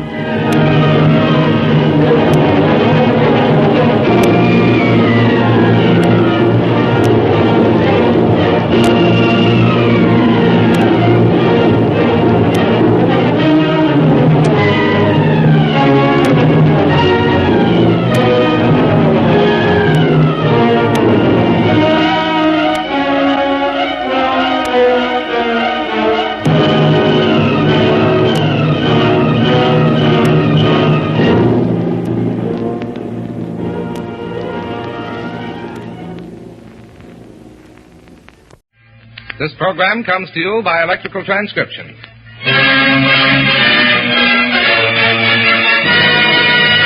The Treasury Star Parade. With a flock of American citizens, Al Goodman and his orchestra and chorus, and Frederick March is our master of ceremonies. Our slogan, Millions for Defense. Any bonds today? Bonds of freedom is what we're selling. Any bonds today? This is Frederick March, ladies and gentlemen, in another of the new series of programs brought to you by the Treasury Department. Today we bring you a special presentation for Americans only. I want you to sit down quietly and get set with your ears, as I'm going to tell you a little fable. Not such an old fable. Well, what does old mean? It took the good Lord around 2 billion years to build the earth, and it looks like folks will tear it to pieces in 5. Countries falling overnight. Dictator A says to Dictator B... Adolf, how about the lunch of today, between 12 and 1? Sorry, Benito. From 12 to 1, I'm conquering a country. How about 1 to 2? Things happen like that these days. Today, things move so fast that a month might be 1,000 years. Well, let's get on with our fable. Once upon a time, a long time ago, there was a great nation. And something had happened to that nation.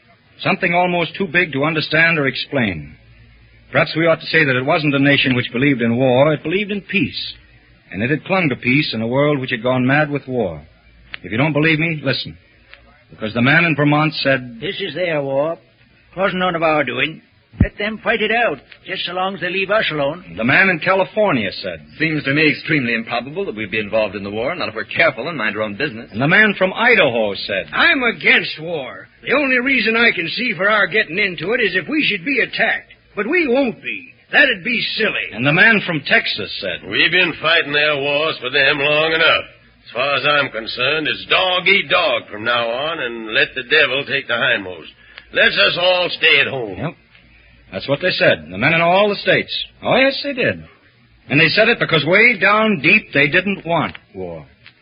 Then one day, the man in Chicago got up in the morning, it was a Sunday morning, and just as he always did, he turned on his radio and sat down to read the American Weekly in the comic section. And then suddenly, on the radio, he heard a voice. A news dispatch has just come in by shortwave from Honolulu, saying that a squadron of Japanese planes at 7:50 this morning bombed Pearl Harbor and the adjoining airports and military objectives. We have not as yet received official confirmation from Washington. And the man in Los Angeles heard. And the man in New York and in New Orleans, in Portland and Davenport, in Oklahoma City and Seattle and Miami. Everyone heard the news everywhere. And everywhere, everyone felt the same. All the people of that great nation were numb and sick with their misery because they didn't want war. But they were mad, too. Oh, they were mad way down deep inside.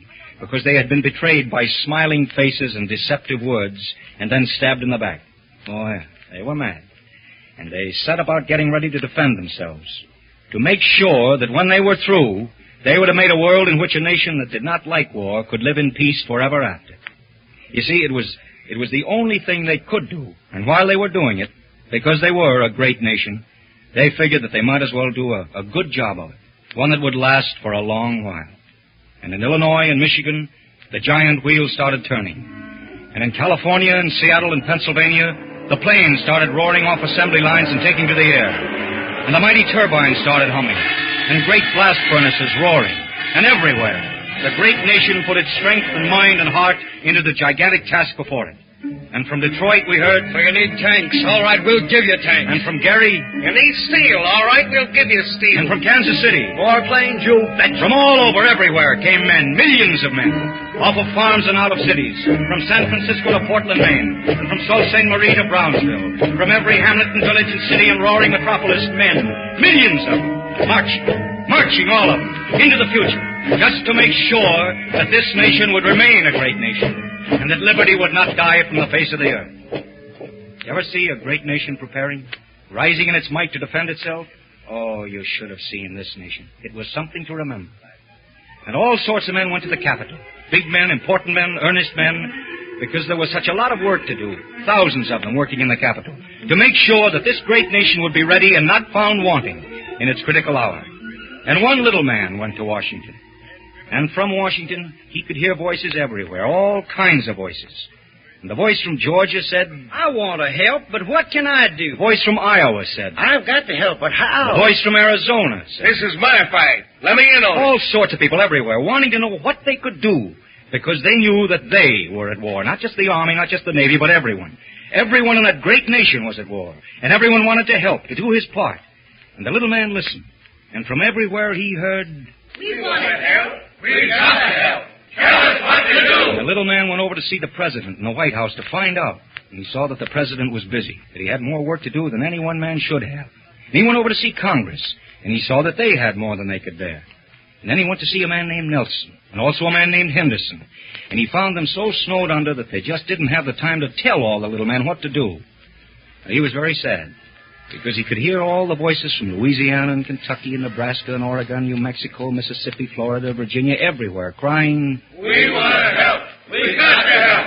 What can we do?" So he went to his wife in their hotel room in the Capitol, and he said to her, "This is no place for us. Let's go home. I want to think. Something's wrong, and it's got to be put right. I want to sit at home quiet-like and think a while." And so the little man and his wife went back home, back to Gilead. And he walked down the streets, and there were all of his friends and neighbors. "Hiya, Fred." "Hello." Good morning, Fred. Hiya. "So you're back, Fred." "Yeah." "How was Washington, Fred?" "All right." "Glad you're home, Fred." "Howdy, Fred." "Howdy, boys." And he thought to himself, "These are the people who have always been America and who always will be America. These are the little people." And because he had gone home from the Capitol to Gilead to think, he did a lot of thinking. Powerful lot.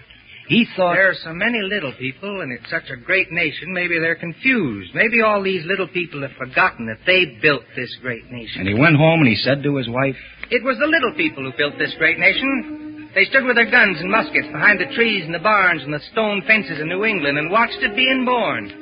They took their families and their possessions on horseback and in stagecoaches and in covered wagons by ox team and afoot, and they went out and fed their nation and watched it grow." And the little man remembered his great-grandmother, and he thought, it was the little people who fought with the Indians and won our land, single-handed or in pairs, but it was always the little people. All through our history, it's been the little man and his work that have made this a great nation. And then he thought of the war again, and of all the voices of the little people who were confused, who said, "We want to help. We've got to help.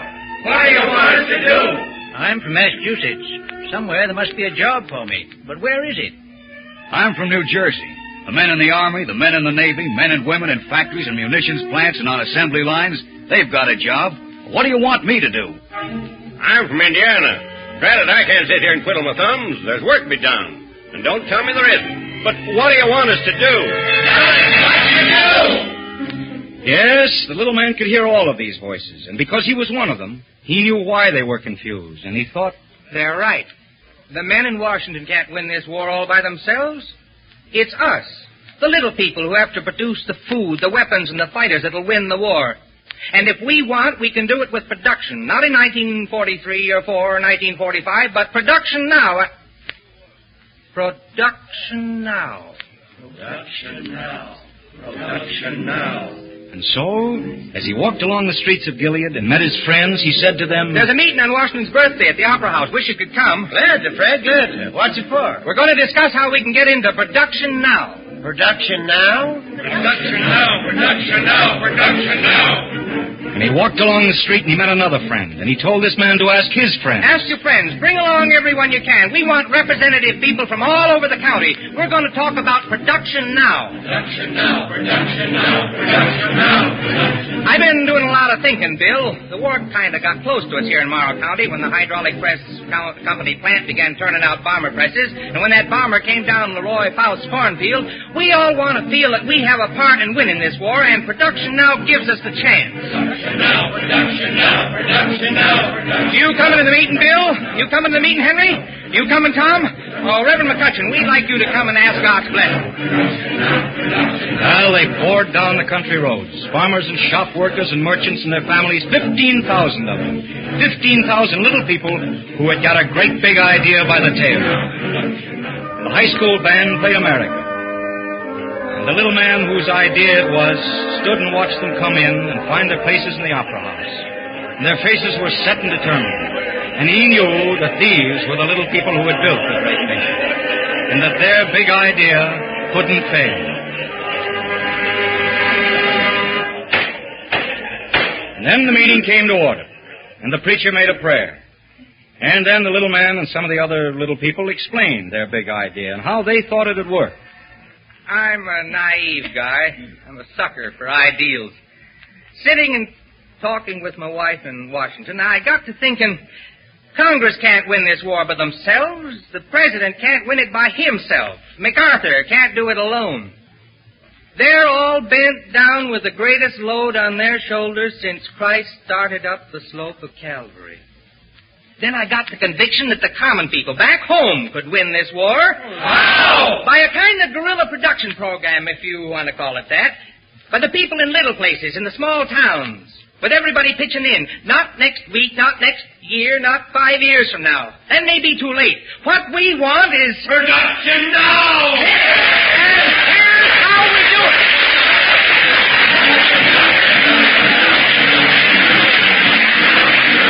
It sounds simple the way they did it. Maybe it was simple. They did their job with what they had at hand. And the way they did it was this way. We're taking a census, Bill. All the men and all the machines in Morrow County. We're tossing all our manpower and all our machine power into a pool. And wherever we need it, we'll move it. We're making a census of the entire county of available living quarters, food storage, and all, so that if there is trouble on the East Coast and they have to evacuate women and children, we'll know just how many we can house and feed and clothe. Hey, Kenny, I want to talk to you. We're organizing a transportation pool out at the plant so that one car will take as many as it'll hold, and the rest of us will leave our cars at home until our turn. That way, we'll be using only about 1/5 as much oil and gas and rubber. You get it? Clean out your attics, girls. You'll find there's a lot of stuff. Paper, metal, scrap that we can use. I'm a salesman. I'm a teacher. I'm a clerk. We want to give our time to production now.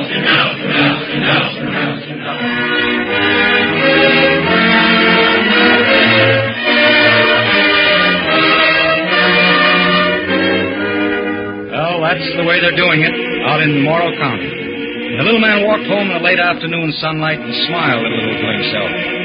His mind was full of dreams and his eyes were full of vision. And from all over Ohio and from all over his great country, he could feel the mighty surge and pulse of the people.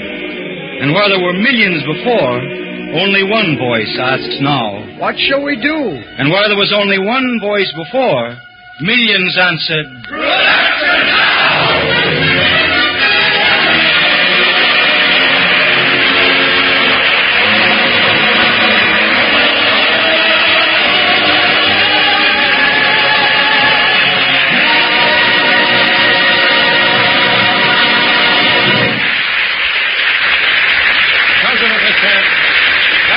Keep production.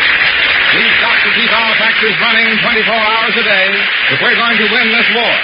And time is the important factor. It must be done now. All over the country, men and women are beginning to realize how much there is to be done, and their personal responsibility to see that it gets done. Find your job. Do it. And then do a little bit more. It's that extra that counts. And there's one thing we all must do. Buy defense bonds and stamps. Budget a part of your income every week and join the Treasury payroll savings plan wherever you work. Invest in defense bonds and stamps. They may mean the difference between victory and defeat. America is your country. Keep it yours. The United States Treasury Department thanks the distinguished artists who gave their talents to this performance. Frederick March and all the American citizens, with a special bow to Fred Sweet, who thought up the idea of production now. Orchestra and chorus were under the direction of Al Goodman. Writing by Hal Block, John Latouche, and Malcolm Meacham. Production by William A. Bacher. This is Larry Elliott speaking.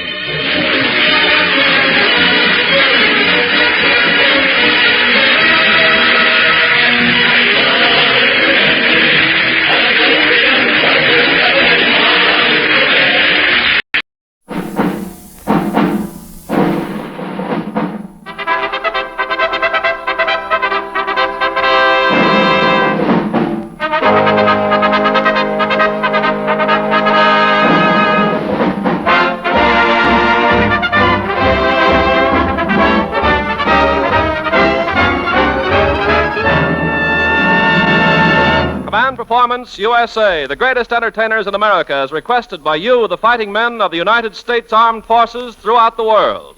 Command Performance presented this week and every week till it's over there.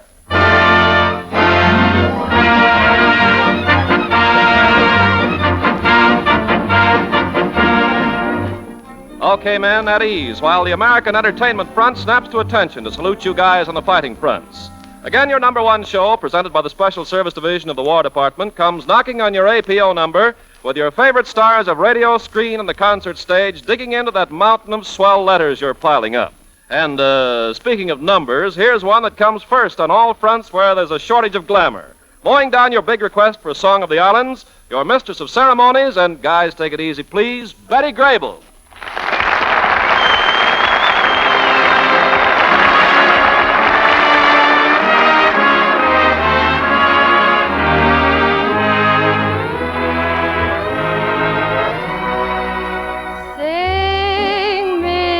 Song of the island, my serenade that the trade winds know. Sing me a song of the island, where hearts are high when the moon is low, where rippling waters seem to say, aloha, far we are away. Bring me the fragrance of ginger, strum your guitars while I dream away. Sing me a song of the islands, aloha, Bauia away. Aloha, Bauia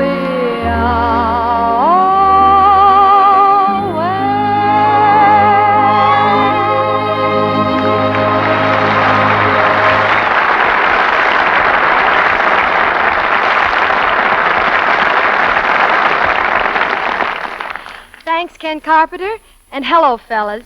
Gee, it's wonderful to be with you again. But you know there isn't very much privacy on Command Performance. When a gal talks to a guy listening over this program, she's only talking over the biggest party line in the world. But you can all listen in while I give 3 shorts and a long for the whole gang at APO 957, for Stormy Night at APO 848, Paul Pastors in the Fleet Air Base up in Iceland, and to 507 and Bill Granberry, that's Cranberry spelled with a G. Hello to Brennan at APO 24 and the Bomb Squadron at APO 811. And giving the numbers racket a final rapid whirl, my best to Mickey Keller and the crew at 41, to Tech Sergeant Leo Lavoie and everybody at 708, and to all of you who write from 941, 937, 634, and 922. Whew, now let me catch my breath, and you'd better catch yours, because hitting the deck for Pearson and Wood from Tobacco Road, and for hundreds of you everywhere, here's that sensational band, Freddie Slack and his orchestra playing Cuban Sugar Mill.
Freddie.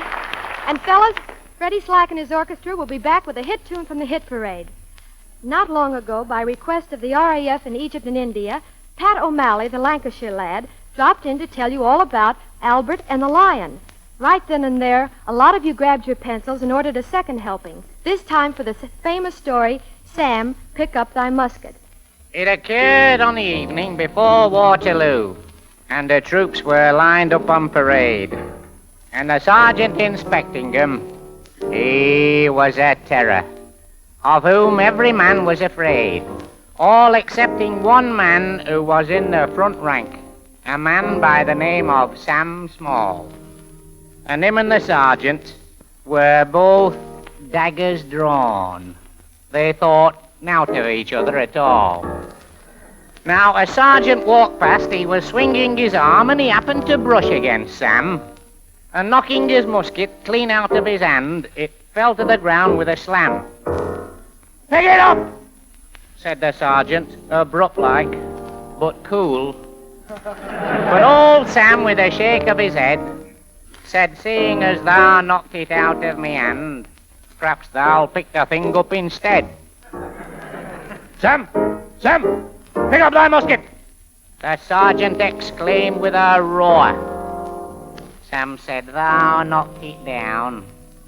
Right, then thou'll pick it up, for it stays where it is on the floor." The sound of high words very soon reached the ears of an officer, Lieutenant Bird, who said to the sergeant, "Now, what's all this here?" And the sergeant told what had occurred. "Sam! Sam! Pick up thy musket!" Lieutenant exclaimed with some heat. Sam said he knocked it down. Right, then he'll pick it up, or it stays where it is at me feet. It caused quite a stir when the captain arrived. To find out the cause of the trouble. And every man there, all excepting old Sam, was full of excitement and bubble. Sam, pick out that basket, said Captain for strictness renowned. Sam said he knocked it down. Right, then he'll pick it up or it stays where it is on ground. The same thing occurred when the Major and the Colonel both tried to get Sam to see sense. But when old Duke of Wellington rode into view, well, then the excitement was tense. Up rode the Duke on a lovely white horse to find out the cause of the bother. He looked at the musket, then he looked at old Sam, and he talked to old Sam like a brother. Sam, pick up thy musket. The Duke said, as quiet as could be, Sam. Come on, lad, pick it up, just to please me. All right, Duke, said Sam, just for thee I'll oblige, and to show thee I meant no offence. So Sam picked it up. Greatly, lad, said the Duke. Right-ho, boys, let the battle commence.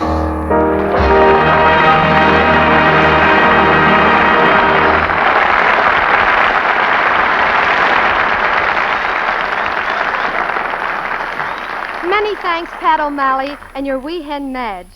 Well, it seems the mechanized cowboys have ordered command performance to write a song in honor of the cavalry. And Meredith Wilson, who directs your orchestra, sat down and wrote it. You may recall Meredith's song, You and I. And you know when he writes them, they stay written. So here's your favorite quartet, the Charioteers, doing a hell-bent for leather new tune for the cavalry, Hit the Leather and Ride.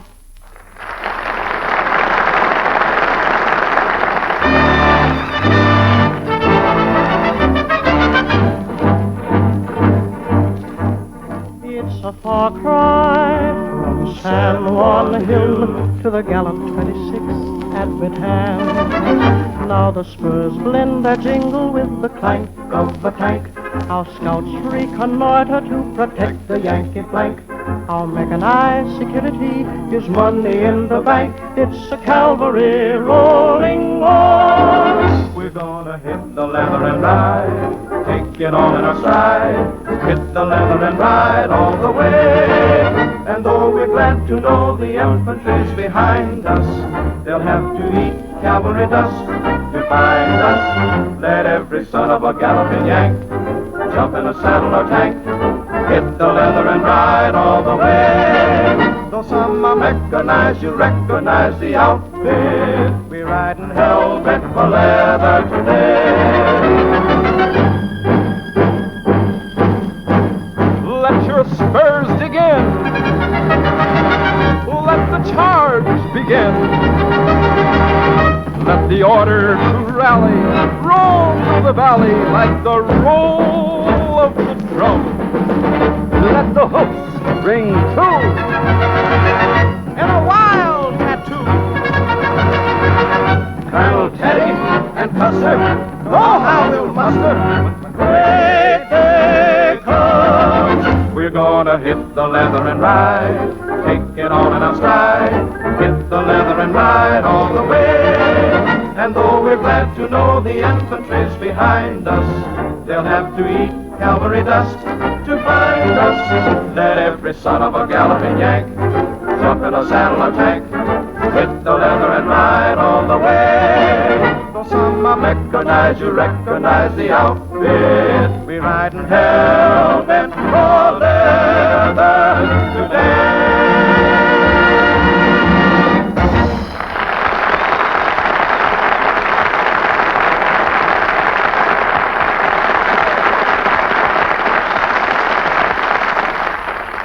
Thank you, Charioteers.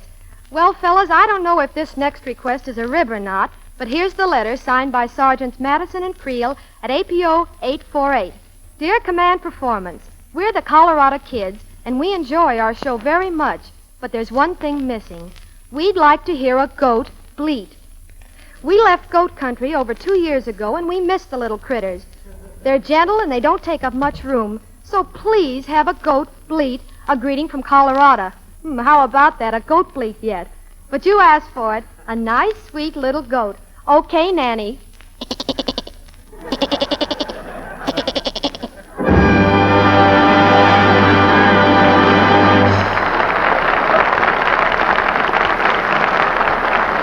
You know, that goat sounded an awful lot like Mel Blanc.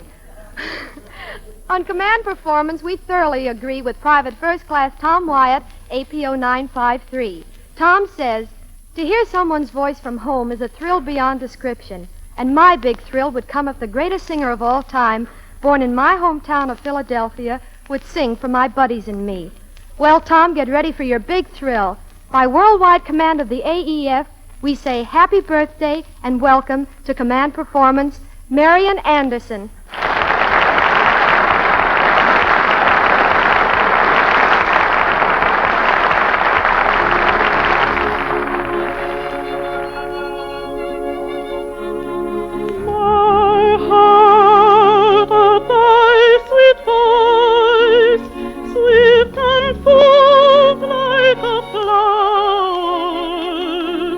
When the dawn first is showing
Marian Anderson answers many thousands more of your requests for the spiritual that all of you love, entitled Sometimes I Feel Like a Motherless Child, and will be accompanied by Franz Rupp.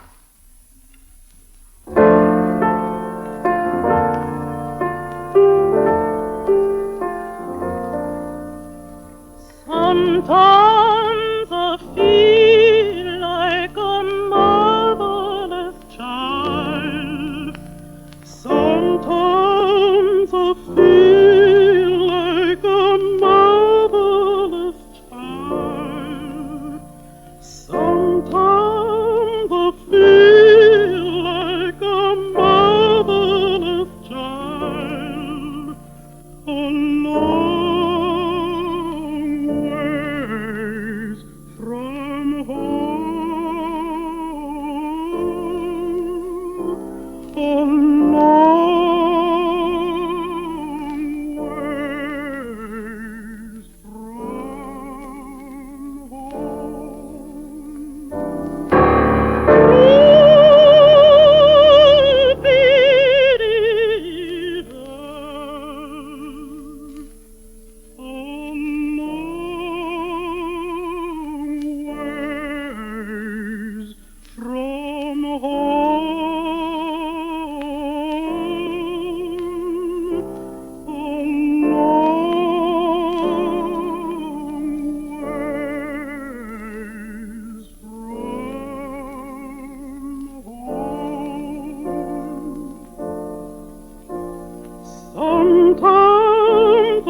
Thank you, Marian Anderson. Command Performance puts in a call next for a gang in the Canal Zone. Shorty, Red, Shocky, Chick, Pappy, and Tarzan. Hello to the YJE Radio Shack at 932. And Corporal Art Fowler, Marine Corps Unit 275, your V-mail letter of November 30th hit a full page in your hometown paper, the Boston Globe. And, brother, it hit me, too.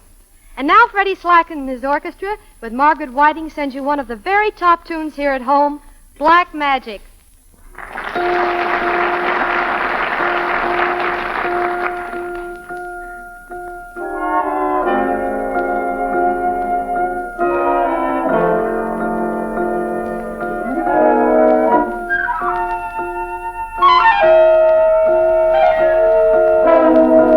That old black magic has me in its spell.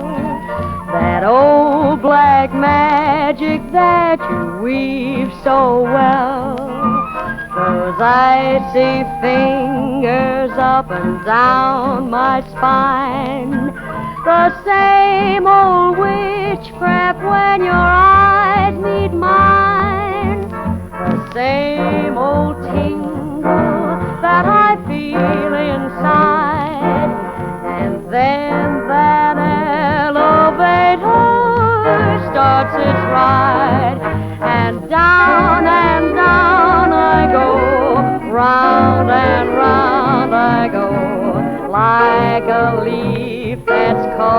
tide.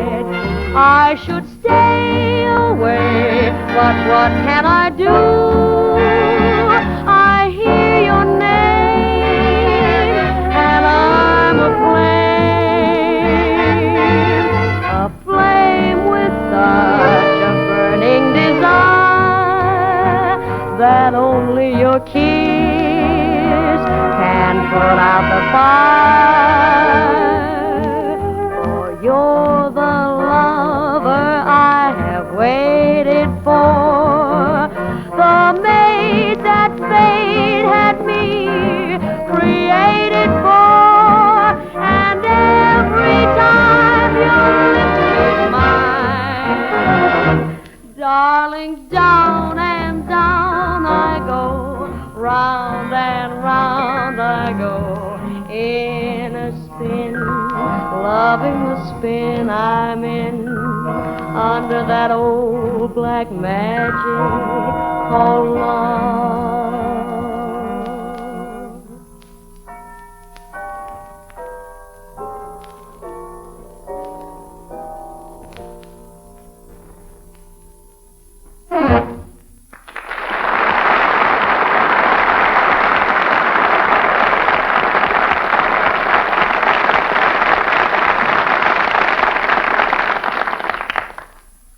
Well, men, that's about all we've got in the old barrel tonight, but we'll be rolling out the barrel again next week for you guys who've got the axis over a barrel. This is Betty Grable saying so long from the USA, sending love and kisses to each one of you.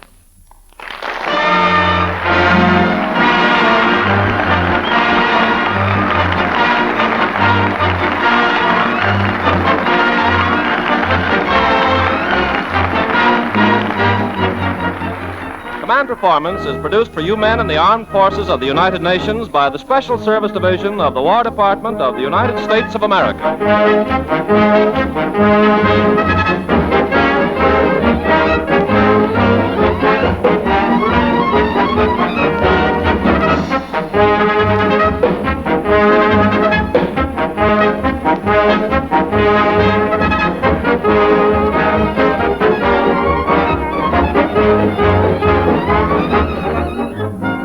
This broadcast has been a part of our English language shortwave service.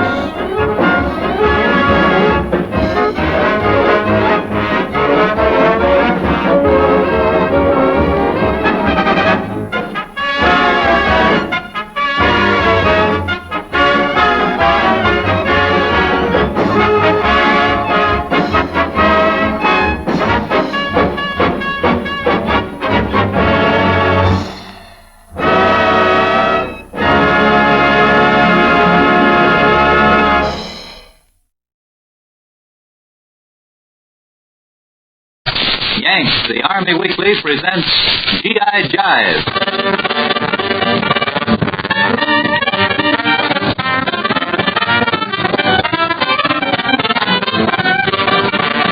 Here it is, fellas, the music you asked for, G.I. Jive, the AEF jukebox of the air. To get what you want in jazz, right. The only address you need is Special Service, Los Angeles, USA. Just put your request in, and out will come your favorite bands and singing stars.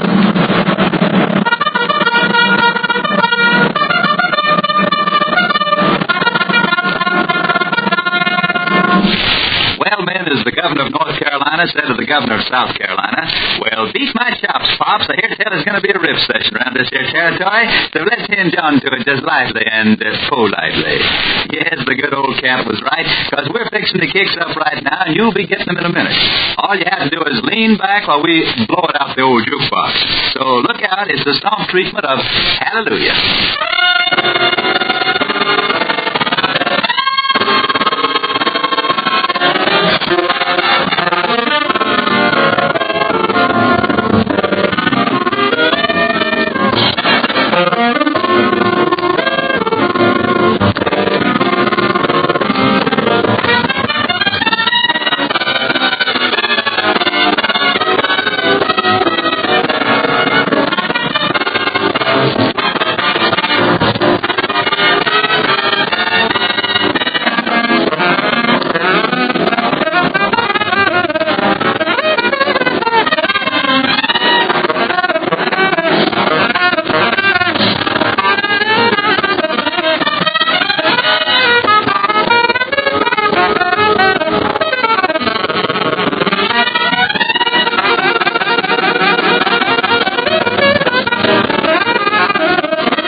everybody off long enough to listen to a short Jive blurb from the news. In Washington, government officials recently had a look at a new marine tractor that takes the place of a tugboat and costs only about half as much. The new tractor will pull from 4 to 6 loaded barges, while a tug can take care of only 3 barges. The new United States invention can be built in a week as compared against 18 months for a tug, and it requires a crew of only 2 or 3 men as compared with 7 to 9 of the tugboat. Well, best of all, the new marine tractor can be taken apart in 4 sections and shipped in airplanes to the fighting zones, all of which adds up to another headache for Schickelgruber and Tojo, and ought to get everybody in an amiable mood for listening to The Spirit's Got Me, Mrs. Dorsey's little boy, Jimmy.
Walking by the road one night, and all the Lord's children just shook with fright. Children said the Lord, is you going to be scared? Just hit that old devil till you kill him dead. Oh, kill the devil. Kill the devil. Oh, there's God.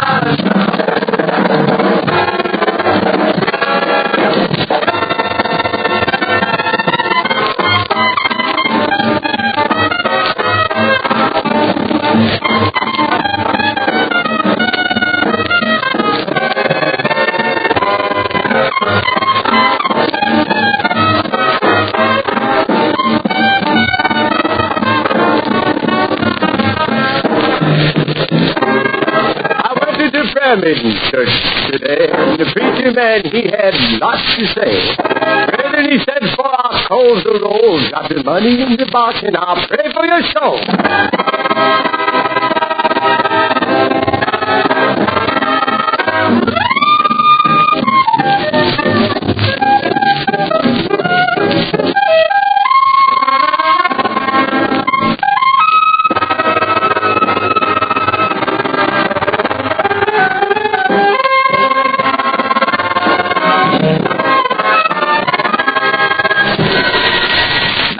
Jimmy, nice stomping. And now back to the GI News. Medical Corps reports from the Middle East, North African, and China-Burma India theaters show that the United States Army has won an almost complete victory over diseases which can be prevented by inoculations. In the China-Burma India theater, there were no cases among our troops of cholera, tetanus, or smallpox. There was 1 case of typhus and 12 of typhoid. This record covers the year ending last July, in which time there was but 1 man lost from a typhoid case. In the Middle East and North Africa, there were but 4 mild cases of typhus and no one lost in the 12-month period. And that's good news. And here's good music. It's the Satanic Blues by the Chamber Music Society of Lower Basin Street.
We've got time to slip in one more small but interesting item. The new United States 57-millimeter gun, revealed to be in use by our troops against the Germans, is called by the War Department a modified and improved version of the British 6-pounder.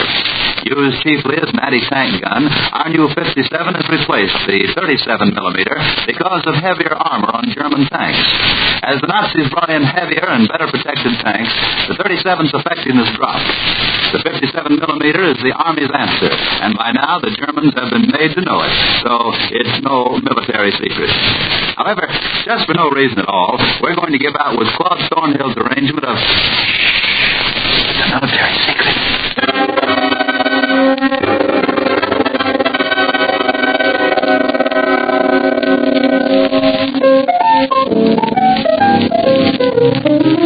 Don't talk about the weather.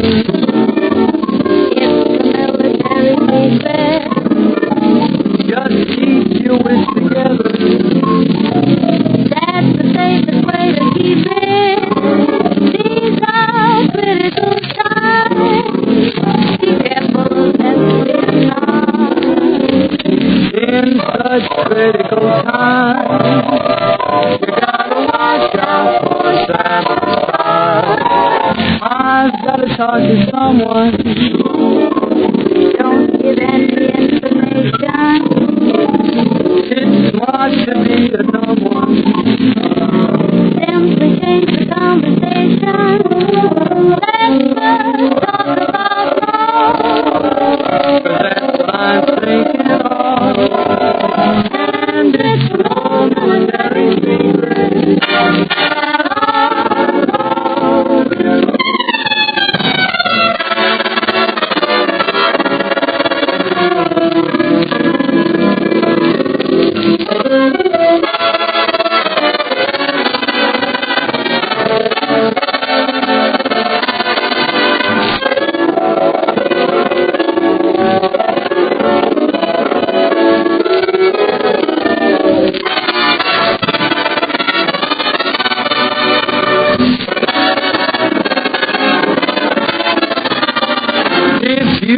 Talk to someone.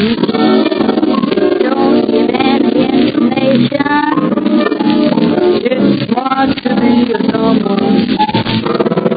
Simply change the conversation. Let's talk about love. That's what I'm thinking of. And it's no military secret.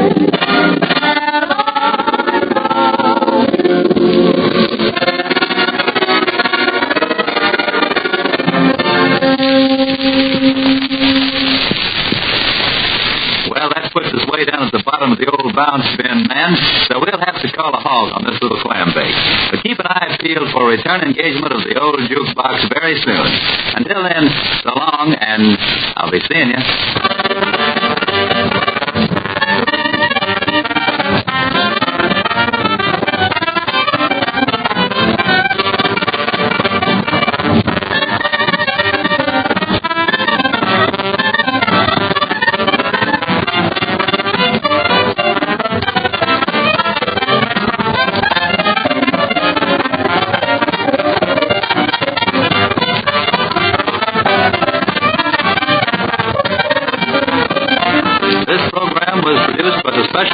Division of the War Department of the United States of America.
Forces Radio Service Waltz Orchestra is once again on hand to bring you another quarter hour of uninterrupted melodies.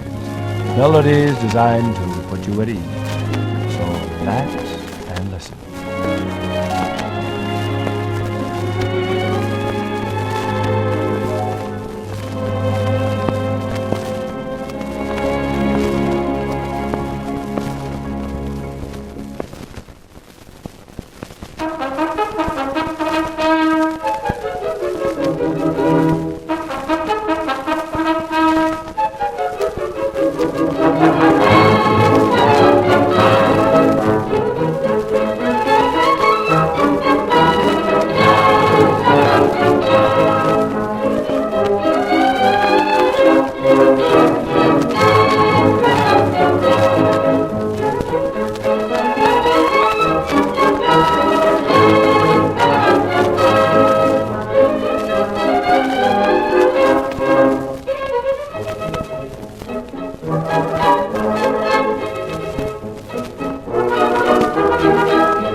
entertained for the past melodious moments by the Armed Forces Radio Service Waltz Orchestra, which has played the following selections: Military Waltz, At the Spring, Treasure of Love, La Plus Belle, Toi en Rose, and Children of Spring. At Ease has been a presentation of the United States Armed Forces Radio Service, the voice of information and education.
Here it is, men. It's Downbeat.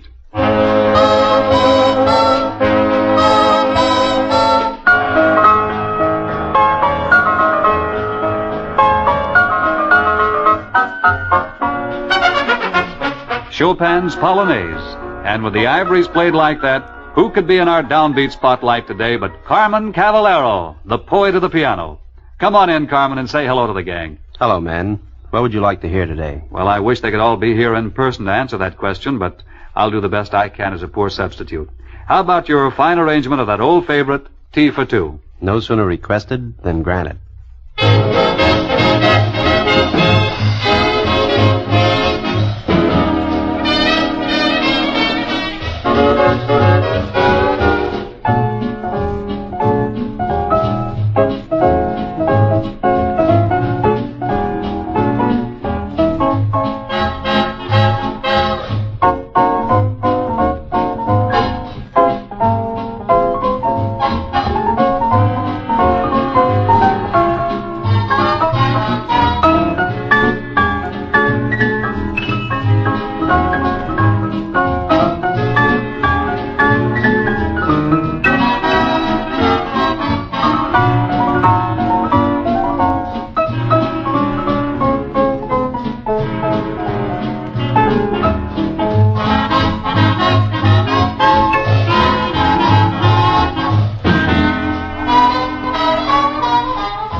With your band playing like that, Carmen, I can understand why the walls bulge wherever your band takes a stand. Well, we really enjoy playing club and hotel dates. What are some of the spots you've played since you decided to become a band leader? Well, let me see. There's a Rainbow Room, the Waldorf Astoria in New York City. There's the Statler Hotel in Washington, D.C., and there's also the Mark Hopkins Hotel in San Francisco. Hold on there, Carmen. That's enough for now. We'll go back to the roll call in just a moment. Right about here, let's have Gloria Foster sing The More I See You. Okay, but look, there's also the Palmer House in Chicago. Not now, Carmen, not now. Gloria Foster, remember? Okay, here's The More I See You.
I see you, the more I want you. Somehow this feeling just grows and grows. With every sigh I become more mad about you, more lost without you. And so it goes. Can you imagine how much I'll love you the more I see you? As years go by, I know the only one for me can only be you. My arms won't free you, my heart won't try.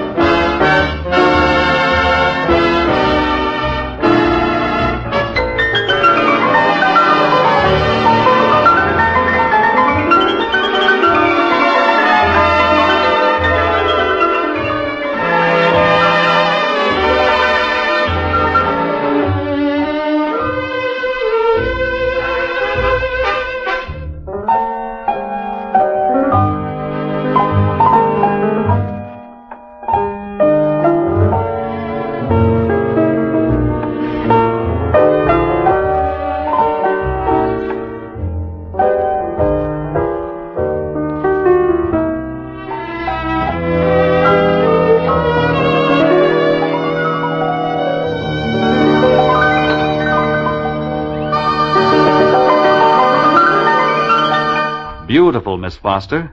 And I'm not referring only to the way you sing, either. The Ritz-Carlton, Atlantic City, the Chase Hotel in St. Louis, Ciro's in Hollywood. Oh, so we're back to that, huh?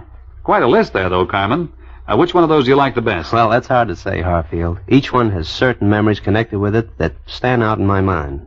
A lot of the guys listening right now may have been dancing in one of those places when I was playing there. If they were, then suppose we bring back a few memories to them with your playing of Jerome Kern's Smoke Gets in Your Eyes.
After hearing you play like that, Carmen, we can certainly understand why your band is in such demand at all of the top spots in the nation.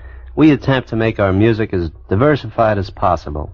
It's a tough job, but we try to please everybody. And that you do, with the Caballero treatment of tangos, waltzes, rumbas, hit parade numbers, classical, semi-classical tunes, and what have you. A combination of sweet and swing does it, I guess. Right. For instance, in the realm of the sweet and classical, there's Liebestrom. Perhaps we should call it Dream of Love. Well, Dream of Love, Liebestrom, whatever you call it, it's still out of this world when played by Mr. C. Caballero and company. I guess that's our cue to give the downbeat on Mr. List's famed composition. We haven't been too subtle about it, but that's the general idea.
With that beautiful playing of Dream of Love, we bring down the curtain on today's Downbeat.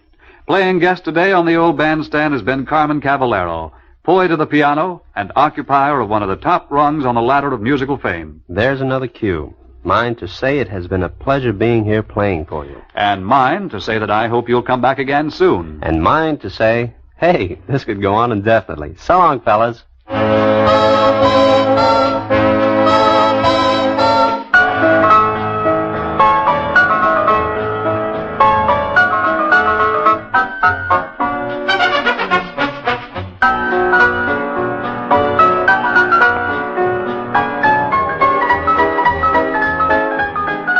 This is the Armed Forces Radio Service.